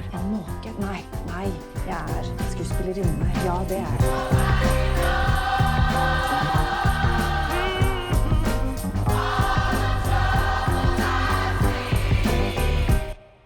Congratulations, you have made such a beautiful film. Thank you so much. I want to hear about the house first. It's a character in the film. How did you find it? You must have been, that was probably the first thing that you had to go about dealing with when you were embarking. Tell us about that process. It was a long process. And ironically, we searched for the house. We used a lot of money on location scouting. We searched every house in Oslo because it's quite specific. It's supposed to be a house that can be many time periods. Right. A family house that we see from the 1890s and then 1930s, 1960s, 1990s, and today. So we searched and used more and more money. And then in the end, we used the house that Joachim also used in Oslo 31st of August. So it's the end. Full circle. Yeah, the end scene of Oslo 31st is actually the house, and it's a family house owned by a Norwegian musician and his brother. So it's been a family house for a culture family for generations. So they very generously moved out for 6 months and borrowed us the house. And then long process, we also needed to actually build the first and second floor in the studio. Oh, okay. Because it wasn't possible scheduling-wise to do all the shifts in between the different time periods. So the family who lives in the house came to the studio, and they could see, in a way, their own family house in the 1890s, the 1930s, the 1960s. So they were super emotional about going back in their own family history and actually being in the room and experience it. So they were there and they filmed it themselves and they have it as a family memory. And yeah, it was really nice. Wait, so to be clear, the contemporary version of it is the practical house. And the flashbacks are what you put on stage. Both yes and no. We had with the contemporary house is the house, and the 1990s is the house, and then we did some more of the period in the house, or was the rest in the studio? I think, yeah, generally speaking, most of the period things was in the studio, also because of the seasonal changes, and also how we need to recreate the view outside the windows. So everything that we couldn't recreate as if today on location is the studio. Wow, that was seamlessly done. Thank you. Exactly. We had a really we didn't do it. We had a really great production design team who really did an amazing job with recreating everything, and then we also worked with virtual production for the outsides of the house. So that was also built and created as Oslo looked at that time. Awesome. So I have to be real. This movie devastated me. And me and my therapist talked about it a lot. Just to, did you, this film deals with, childhood trauma, collective memory, all of these things. Was that, and I'm not trying to get too much in your personal business, but was that what attracted you to produce the movie? Did you know that this was going to sort of be could be on a healing journey or be used as a healing journey for other people? ... My therapist asks. Go ahead. Yeah, it's a big and deep question, but I do remember not the moment I read the script the first time, but the time where Joachim and Eskil told us, after sitting almost half a year just by themselves developing the idea, they said, they invited us in and said, okay, we're ready now to tell you the story. And basically we just sat down in the room and they pitched the whole story and told us what it's going to be. And that was the first time I felt like I watched the movie and I started to cry. And I did start to cry in that meeting. And it was the feeling that, of course, I had my own things that I could connect to the story, but also a feeling that, you know, it takes some years to make a movie, and now we're going to spend these years doing something meaningful. I know that this will mean something for the audience, whether it's the... Right? High five to that. And it could be for the sisters who see themselves in the sisters, or the father-daughter relationship.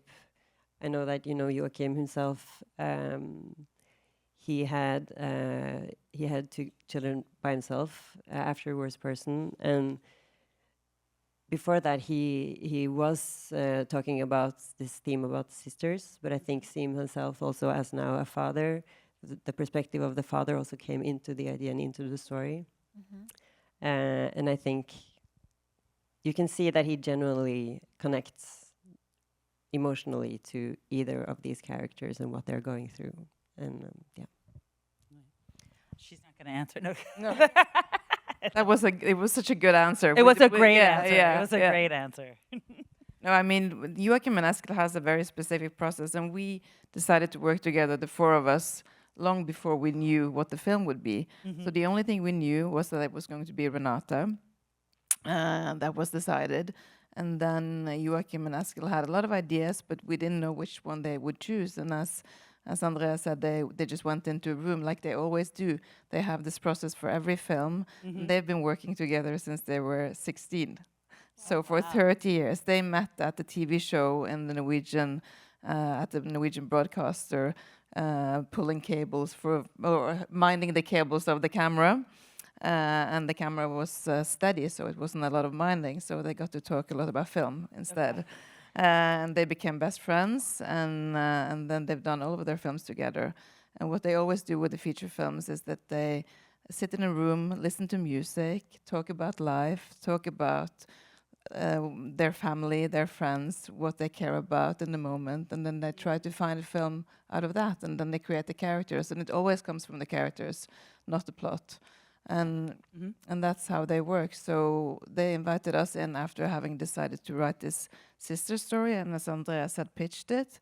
And then they closed the door again, and they wrote it, and then we read it 6 months later. And that's... Did you have that same sort of reaction? Absolutely. I mean, I remember where I sat when I read it. I sat in my office in the window post, and I laughed, and I cried, and I was on the floor.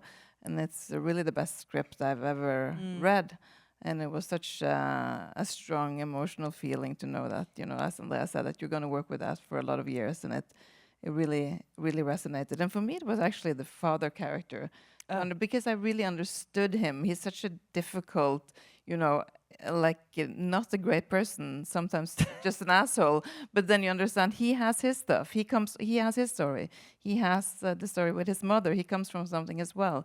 And to understand that in a character that I normally just would be super irritated by, I thought they really got me with that. So, yeah. Thank you. A lot has been written about Stellan's experience of having a stroke before and needing support. Can you talk a little bit about what that was like and how you supported him so beautifully in this film?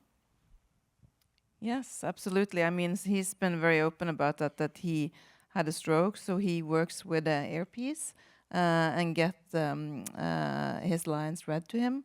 And that was very seamless, actually. He has a whole process. He's done it before. So he brought us into that, and he had a great collaborator that we found in Oslo that worked with him, and it worked really well. It just became part of the everyday routine, and I'm so impressed with him because you really can't. It's just like he has integrated that as part of his acting process.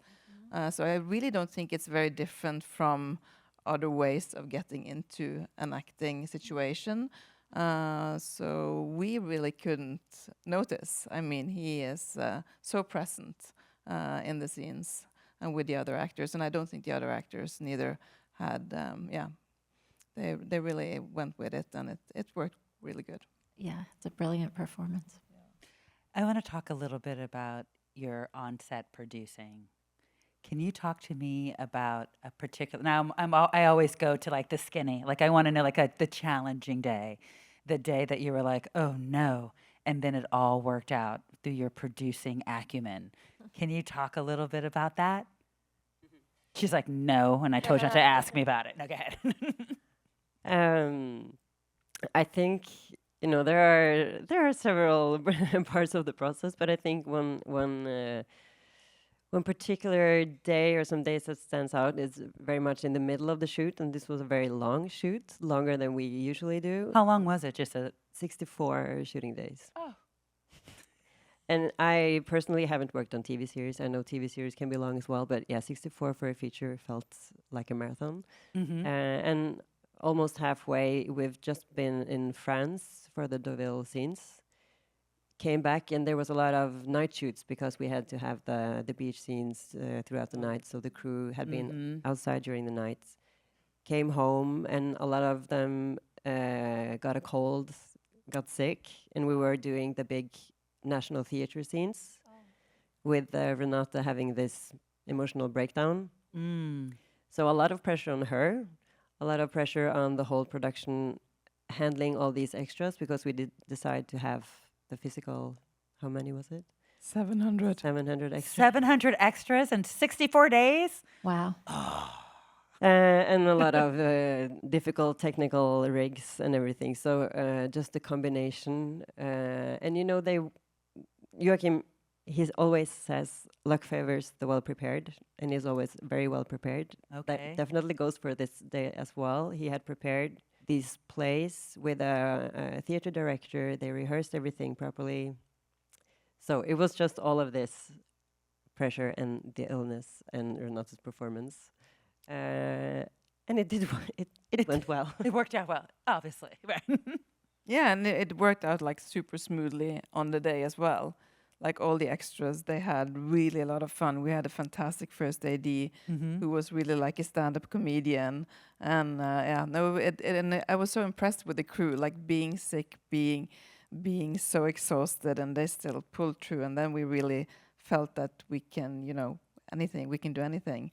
And now a lot of them are here, which is great. I mean, we're over 100 people coming from Norway to go to. Like, I want to go to your party. Let's go. Right on. And that's really, I think, also one of Joachim's big strengths, that he always makes everybody feel equally important in the film. So everybody, all of us, feel really ownership to the film. And we did the same when we were invited to Cannes. We had a Norwegian invasion, and now we're here. So it's, That's special. so beautiful. Lovely. Congratulations. We're out. So congratulations. Thank you. Thank you. Love the movie. Thank you.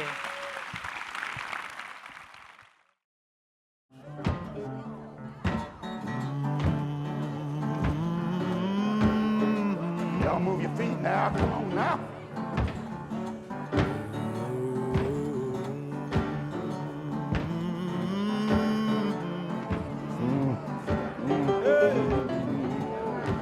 Somebody take me in your arms tonight. All right. Somebody take me in your arms tonight. Yeah. Somebody take me in your arms tonight. Blues. It wasn't forced on us like that religion. No, sir. We brought this with us from home. It's magic what we do. It's sacred. It's big.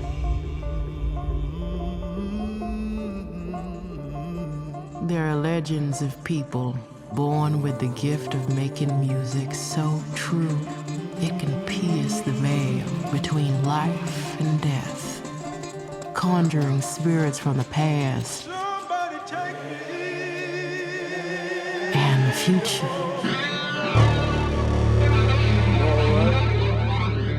Somebody take me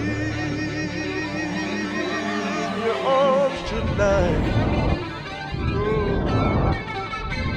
Somebody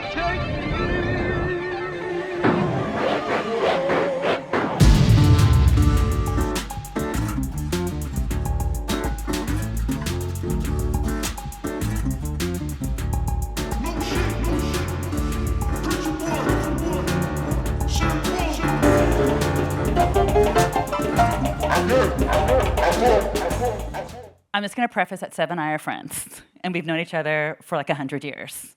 Yes. I love you with everything and all my heart, and I can say you came up as an indie producer. You were one of us. I am one of you. Okay, I'm like this. Can you? So I just want to talk a little bit about you coming from that indie world and going into that big budget world, or at least what I perceive as big budget. Educate me on that. And you were doing just so you know, like he was doing micro budget movies, like that's how he sort of got his start. I'm sorry, I'm talking too much. Micro budget movies to doing Fruitvale Station to then, coming all the way to doing Sinners. Talk to me. Is it better on the other side?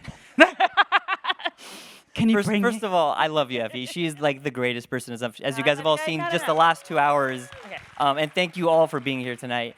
Look, the truth of it is, at its core, every movie is the same, whether it's small or big. But the real answer is the craft service is so much better on the bigger movies. Like it's not even close. I was visiting not even my own movie. I was visiting the set of one of my professor's movies. It was a big movie, and someone walked around asking me sushi. And I was like, oh yeah, like I like sushi. Why? Like, do you like sushi? And then they were offering me sushi, like on the set. And I went to my independent film set where the toilet was, having issues, and I was like, all right, I'll get the plunger. And so, no, it's honestly, and Ryan and myself and Zinzi Kugler, we all worked on Fruitvale Station. That was all of our first film out of film school. Thank you. And I mean this. All jokes aside, it still comes down to the same stuff. Like there's never enough money, never enough time, no matter how big or small the appetite of the film is. And some of the same things that we were doing on Fruitvale to be creative with our expanding our scale and scope, we were doing the literal same stuff on Sinners. So at the end of the day, it's all the same. All right, I'll accept that. Talk to us about working with a couple. Exactly. He knew I was going to ask him this. I was like, it's tough. Our movie's been out for a year. We've had incredible press, screenings and Q&As and red carpets, and I've been asked every question under the sun. I've never been asked that. That's so funny. So I work with an incredible couple, Ryan and Zinzi Kugler.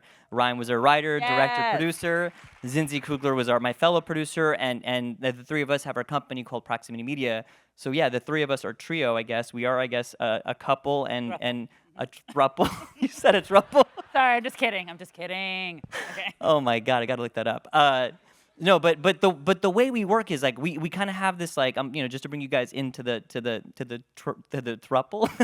we have this rule where if the three of us are on the same page about something, that's golden. Mm-hmm. But if two of us are on the same about something, that's also golden, right? Like if there's a situation where the three of us are just fully apart, then we're not golden. But what's been crazy is I've been working with these two for like 10 plus years. We've never once had a situation where we're not all aligned. And I think that's a good thing. Look, there'll be moments where we'll have disagreements. Usually it's like Ryan or I on other spectrums on something, like one of us being really optimistic about something, one of us being pessimistic, oftentimes switching gears. And Zinzi's always that core rock who like never is perturbed. She always sees the path and makes us all come together in a beautiful way. But that's the most I'm allowed to talk about under my NDA for a couple. I love it. I'm going to go into the genre question. So as you know, like I'm a genre head, and so are you. And word on the street is that you kept everybody on the straight and narrow when it came to hoodoo and the spirituality and keeping the rules straight. Can you talk a little bit about that? Or we could move on to another question. No, for sure. Yeah. I mean, genre person for sure. I mean, I think other than Ryan, I was probably like the biggest nerd about like the vampire lore and like how many teeth will ours have and what are the rules. Like that was a really fun thing for us to sort out. When it comes to the hoodoo culture, that was a big one for us to actually bring on a real expert. Yep. We brought on this incredible consultant, Dr. Yvonne Charot, who's a PhD, massive hoodoo specialist. And as a matter of fact, we had a lot of consultants on the movie. If you guys ever get a chance to see Sinners again, watch the end credits. Like the consultants is endless to the point that I can say this now. Warner Brother Legal was like, how many consultants do you guys have? and they looked into it. In the history of 100 years of Warner Brothers films, we have the most consultants of any movie. You kept it authentic. Yeah, like So we have like there, a right historical, on. like economic Mhm. consultant. We had a gambling consultant. We had, of course, Mississippi Chinese and Mississippi Choctaw. Like it was all very important to us. But with Dr. Yvonne, she was absolutely crucial to walking Ryan through things and working with our actor Swoonmi to ensure that we were portraying it authentically and justly, and still finding a way to support the storytelling. Loving you. Okay. I want to talk to you about working with twins. Was there ever a time that you thought about casting two different people? Did you always conceive it to be for Michael to play both roles? Talk to us about that. Yeah, I mean, Ryan wrote the script, and from the very beginning, he always had Michael in mind. I mean, that's kind of, the two of them when they work. I mean, they're both incredible in their own right, but when they're together, I think it's undeniable. There's a magic that happens cinematically, and Ryan, I think he saw this as an opportunity to challenge Michael because he's such an incredible actor, and he makes it always look so easy, but this is something that could have been maybe not possible, but Michael took the challenge head on. We had twin consultants, as a matter of fact. This is true. Look at the credits. I'm not making this up. And Michael spent time with these two brothers and really got into, like, I'm not even kidding you guys, the poetry of being somebody who has a literal soulmate who you're born with. And we brought in a VFX company right from the very beginning, where we were like, even before we were even greenlit, we were like, okay, how would we do this in a way that prioritizes Michael's performance? Because twinning has been a thing that's been done forever and ever. Like, shout out Lindsay Lohan. Like, it's a thing. Like, but for our film, because it's Ryan directing and Michael performing, how can we do a way that every frame of this film, it's a human performance by Michael that VFX can enhance, but it's his performance. And luckily we had the incredible team that's now Oscar nominated who helped us pull that off. Great. Thank you. Right on. I'm going to ask you about producing, and I know you're going to give us the real deal. What was like one of the most challenging days that you had on this set as a producer, and how did you work around it? The honest answer is what we call the surreal montage, right? So that's the scene where it's the wonder, where you see like Sammy performing and all of the all the ancestors come to life. It's all a wonder, shot on IMAX cameras, which are super heavy because the film is so big. It had never been shot in that way. And it's like the final exam of producing, I always call it, because I really love this craft of filmmaking. I'm pretty convinced it's the most collaborative art form on the planet because the diversity and variety of people who come together, from blue collar types to Teamster drivers to artist types, like all of that had to come in perfect unity under Ryan's incredible direction to pull that off. And I mean, it was insane. And the way we did it, it's even funny going back to Fruitvale, I've talked about this. We had so little time in making that movie, which takes place partially on a train system, that we had to like tape on the floor in a parking lot what we thought the set would look like upstairs, so we can run it so many times so that we can shoot the actual scene in Fruitvale in the 1 hour we had. That we did the same thing on this film. We taped out the deck, and even before it was being built, we just kept drilling and rehearsing on Saturdays, on Sundays. People were in their pajamas. Ludwig was there, like remixing the music, and it all came down to whether or not the scene would work. And we didn't know that it was going to work until we finally screened it for people. So thank God it did. Oh, that's awesome. Good. Good. This film has earned a lot of records, 16 Academy Award nominations, the most in history. Yeah. And it's been a cultural phenomena. It's been a box office phenomena. You've been doing this for a little while now. What have you learned through the reception of this film? What is the reception that you've heard taught you about what audiences want, about this moment in time? Oh man, please forgive the pause. I'm trying not to cry. Give us a tear. Effie, bro. Oh my God. The candid and also cheesy, so please forgive me, guys, it's not that I learned something. I think it just proved what I thought to be true, and what we all thought to be true was true, that audiences are hungry for original films. Yes. Audiences are...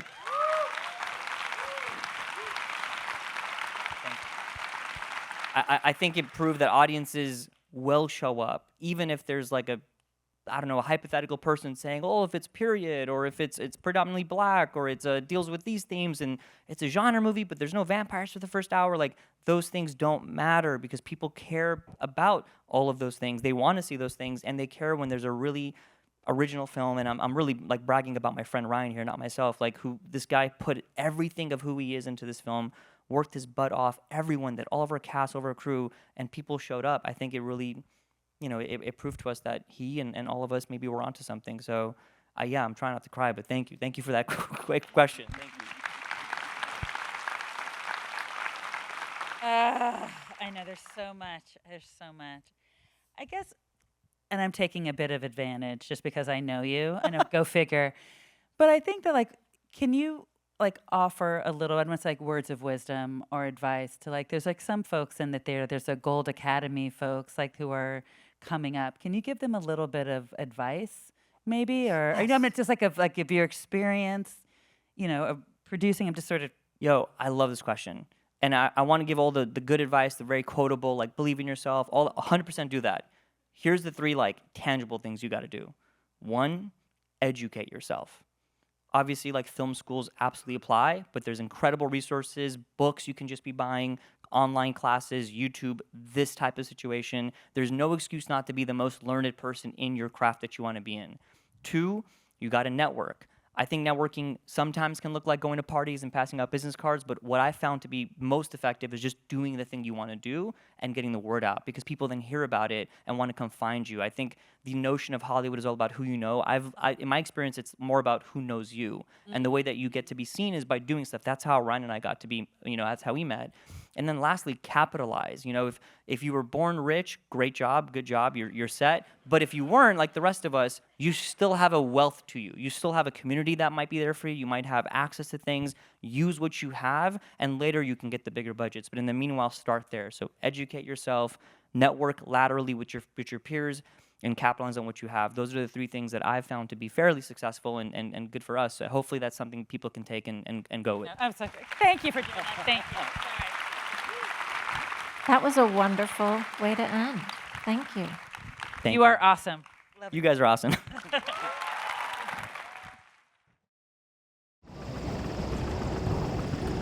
Hey, you'd better hold on to something.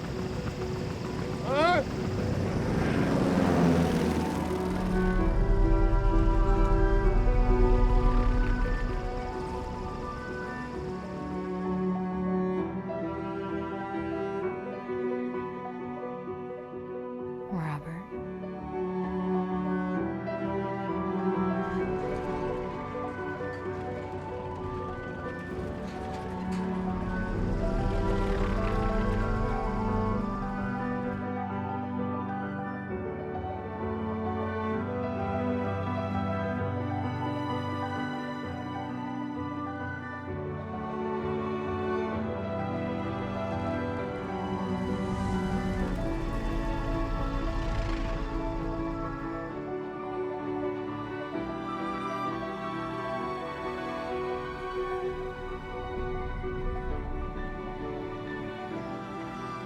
Beautiful, ain't it? Just beautiful. When Robert Grenier died in his sleep sometime in November of 1968, his life ended as quietly as it had begun. He'd never purchased a firearm or spoken into a telephone. He had no idea who his parents might have been, and he left no heirs behind him. But on that spring day, as he misplaced all sense of up and down, he felt, at last, connected to it all.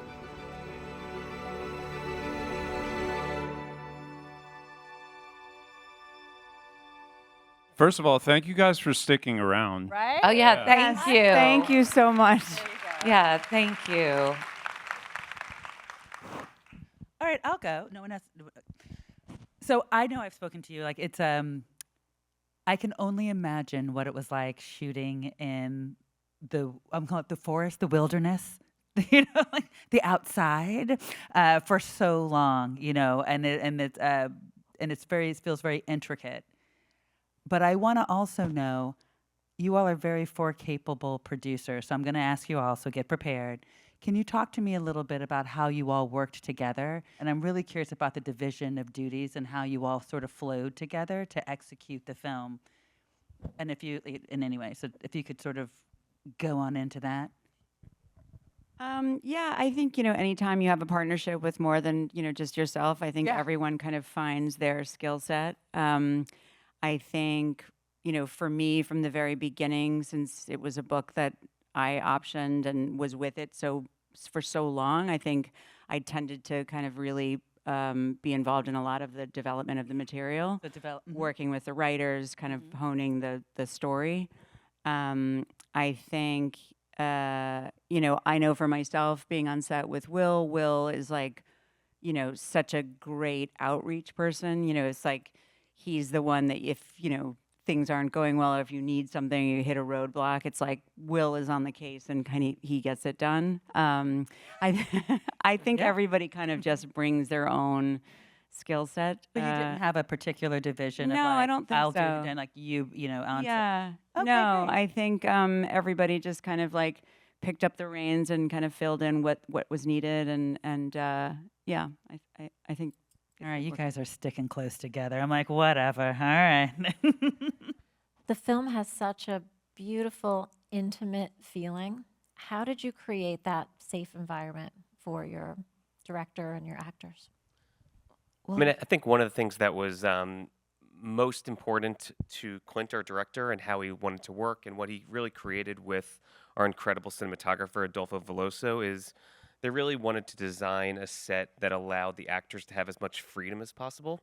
And I think much has been talked about that Adolfo decided to employ as much natural light as possible that would allow our actors to have these 360 environments that they could kind of just wander around the set, and they would forget or not realize where Adolfo was. He was kind of like our secret camera ninja, and it would allow, I think, the actors to just lose themselves even more in the role and just act off of each other as much as possible.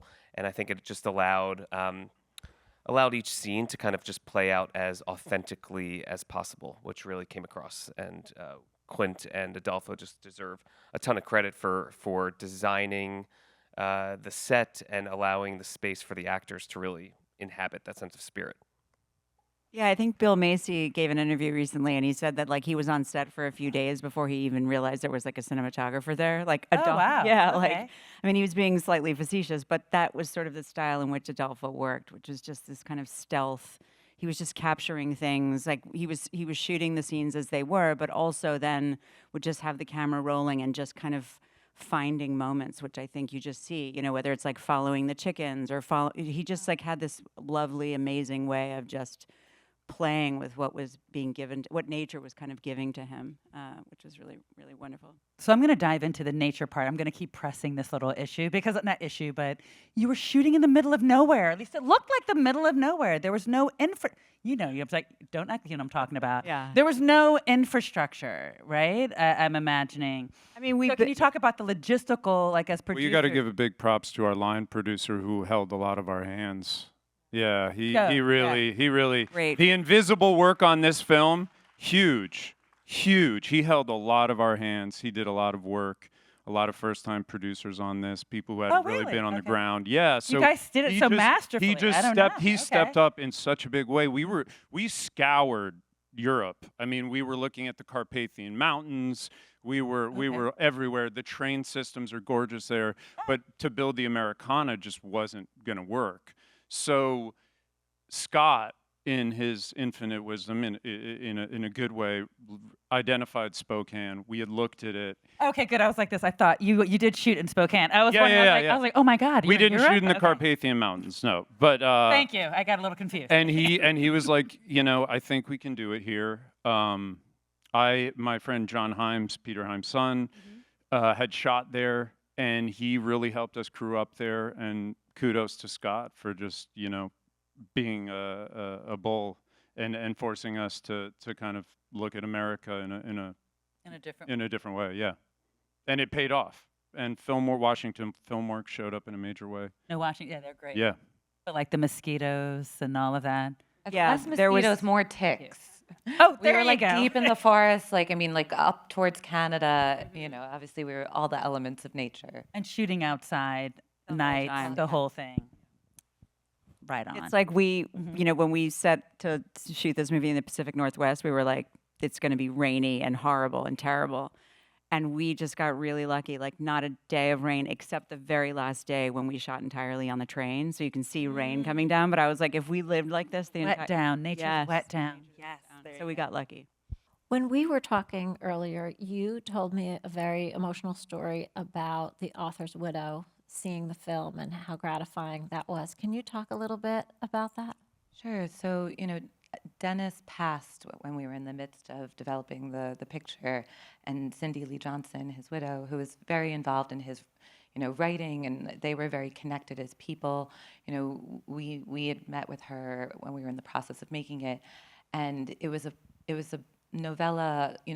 Obviously he wrote many works, but this was one that was really special between the two of them, and he dedicated this one to her. And so when she saw the film for the first time, and she really loved it, and she said that she knew that Dennis would have loved it, I think that was really meaningful to all of us. Because I think, when you take an author like Dennis and you're adapting his work, and obviously Clint and Greg did such a phenomenal, beautiful job, with this script. It's so stunning. But then to take that beautiful script and then to translate it on screen, as Clint did with Adolfo and Joel and Felicity, Bill, Carrie, to have Cindy, who is carrying the torch, to have her really love it, I think that was really meaningful and special for all of us. Awesome. I have a question for all of you. You are our last film, and you're going to bring us on home. All right? What I'd like to know is there a moment in this movie, and I'm sure it might be different for each of you, that either when you were shooting it or watching it, that you were like, hot damn, we did it? When you have that moment and you're like, either you're on set or you're watching it and you're like, oh, you kind of pat yourself on the back and like chef's kiss, it works. I have to say that there was a lot of magic that happened on this film, like sort of accidents that kind of revealed themselves that we were able to capture. And there's a moment in the film where Robert and Gladys kiss for the first time. And they're in this field of flowers. And our production designer and our costume designer had decided early on that the color for Gladys was going to be yellow. And so her dress is yellow the first time they kiss. The curtains in her house are yellow. Like, there's lots of references to this color yellow. And when we had scouted this location for this kiss, it just like worked out in the schedule that we were going to sort of turn the camera around. We shot in a church, and it was like we had to do it in this field. And we were going to lose Felicity. Like, we had to shoot it on that day, this first kiss moment. But when we scouted it, it was early spring. It was like a muddy field. But we were like, it's all we can do. And if it's not great, we'll just kind of shoot kind of up. Right. When we went to shoot that scene that day, that entire field was covered in these yellow flowers. And it looks like we designed it that way, and we didn't. And the remarkable thing about those flowers we learned from people on the crew was that they only bloom for like a week. Oh, I love those like, stories. That kind of thing just makes you sort of feel like there's just a magic looking over. I don't know. There were just a lot of moments like that. But that was one particular moment where I was like, there's something special happening here that's just more than just us planning. There's like the universe is kind of divining itself in a way that felt really spectacular. That is a tough answer to follow. And this is a real question of psychology. When do you actually allow yourself to think that you are making something of quality? That is a I think for me, frankly, I think it was the exact opposite. It was as late as possible in the process. It was locked picture, and as it's all coming together, there was one thing missing, which was the narration of the film. And it not only is it kind of the story of it all tying together, but it's the soul of the film. And during the post process, we had our editor Parker Laramie voicing the narration of the film. And although Parker has a beautiful voice, we knew we were going to be adding something special. And it took us until, frankly, between Christmas and the first week of January, 3 weeks before our world premiere at Sundance, when Will Patton finally, recorded his narration. And as soon as I think we all heard his voice in the final product, it just made everything, it just clicked overall. And I think for us, it was beautiful to kind of hear it all come together. That's great. Anyone else have any? I know we're like 24 seconds, but I'd say for me it was, I kind of share Michael's feeling about it. I'm a glass half empty kind of person. So it wasn't until the book, which I read a long, long time ago, the book has an ending that is decidedly different than the one we wound up on screen. And it wasn't working on set. It was the Wolf Boy, who, if you remember, there's sort of this 10-cent show that he goes into, and the Wolf Boy sort of gives this profound primal scream at the end of the book. And that is the sort of the song that it leaves you on. And it wasn't working in the edit. And Parker and Clint, they wound up using the flight and the plane to create that moment, and it wound up being profound and gorgeous and my favorite part of the film. So, I mean, for me, I kind of share that it didn't come together until the end. Awesome. Bring us home, sister. Oh, God. How to follow all of that. There were so many moments of Kismet. I think it was one of those things where I think each day when we got through it and made our days. You're like, that was magic. It was like deep, like, our last week of production, remember, like, the crew's tired and we were just like, we're making something special. But you could see it. You could see in every frame that Adolfo and Clint were shooting that it looked gorgeous and beautiful, but likewise, it wasn't until we were like in the edit and piecing it all together. But so I hoped I was being truthful when I was saying to everyone we're making something special. But I think everyone really came together. Everyone who touched this film helped make it what it is. Well, you guys did something special, and congratulations on your Best Picture nominee. Congratulations. Thank you so much. Thank you, everyone. Thank you, everyone. Thank you, you guys. Thank you, everyone.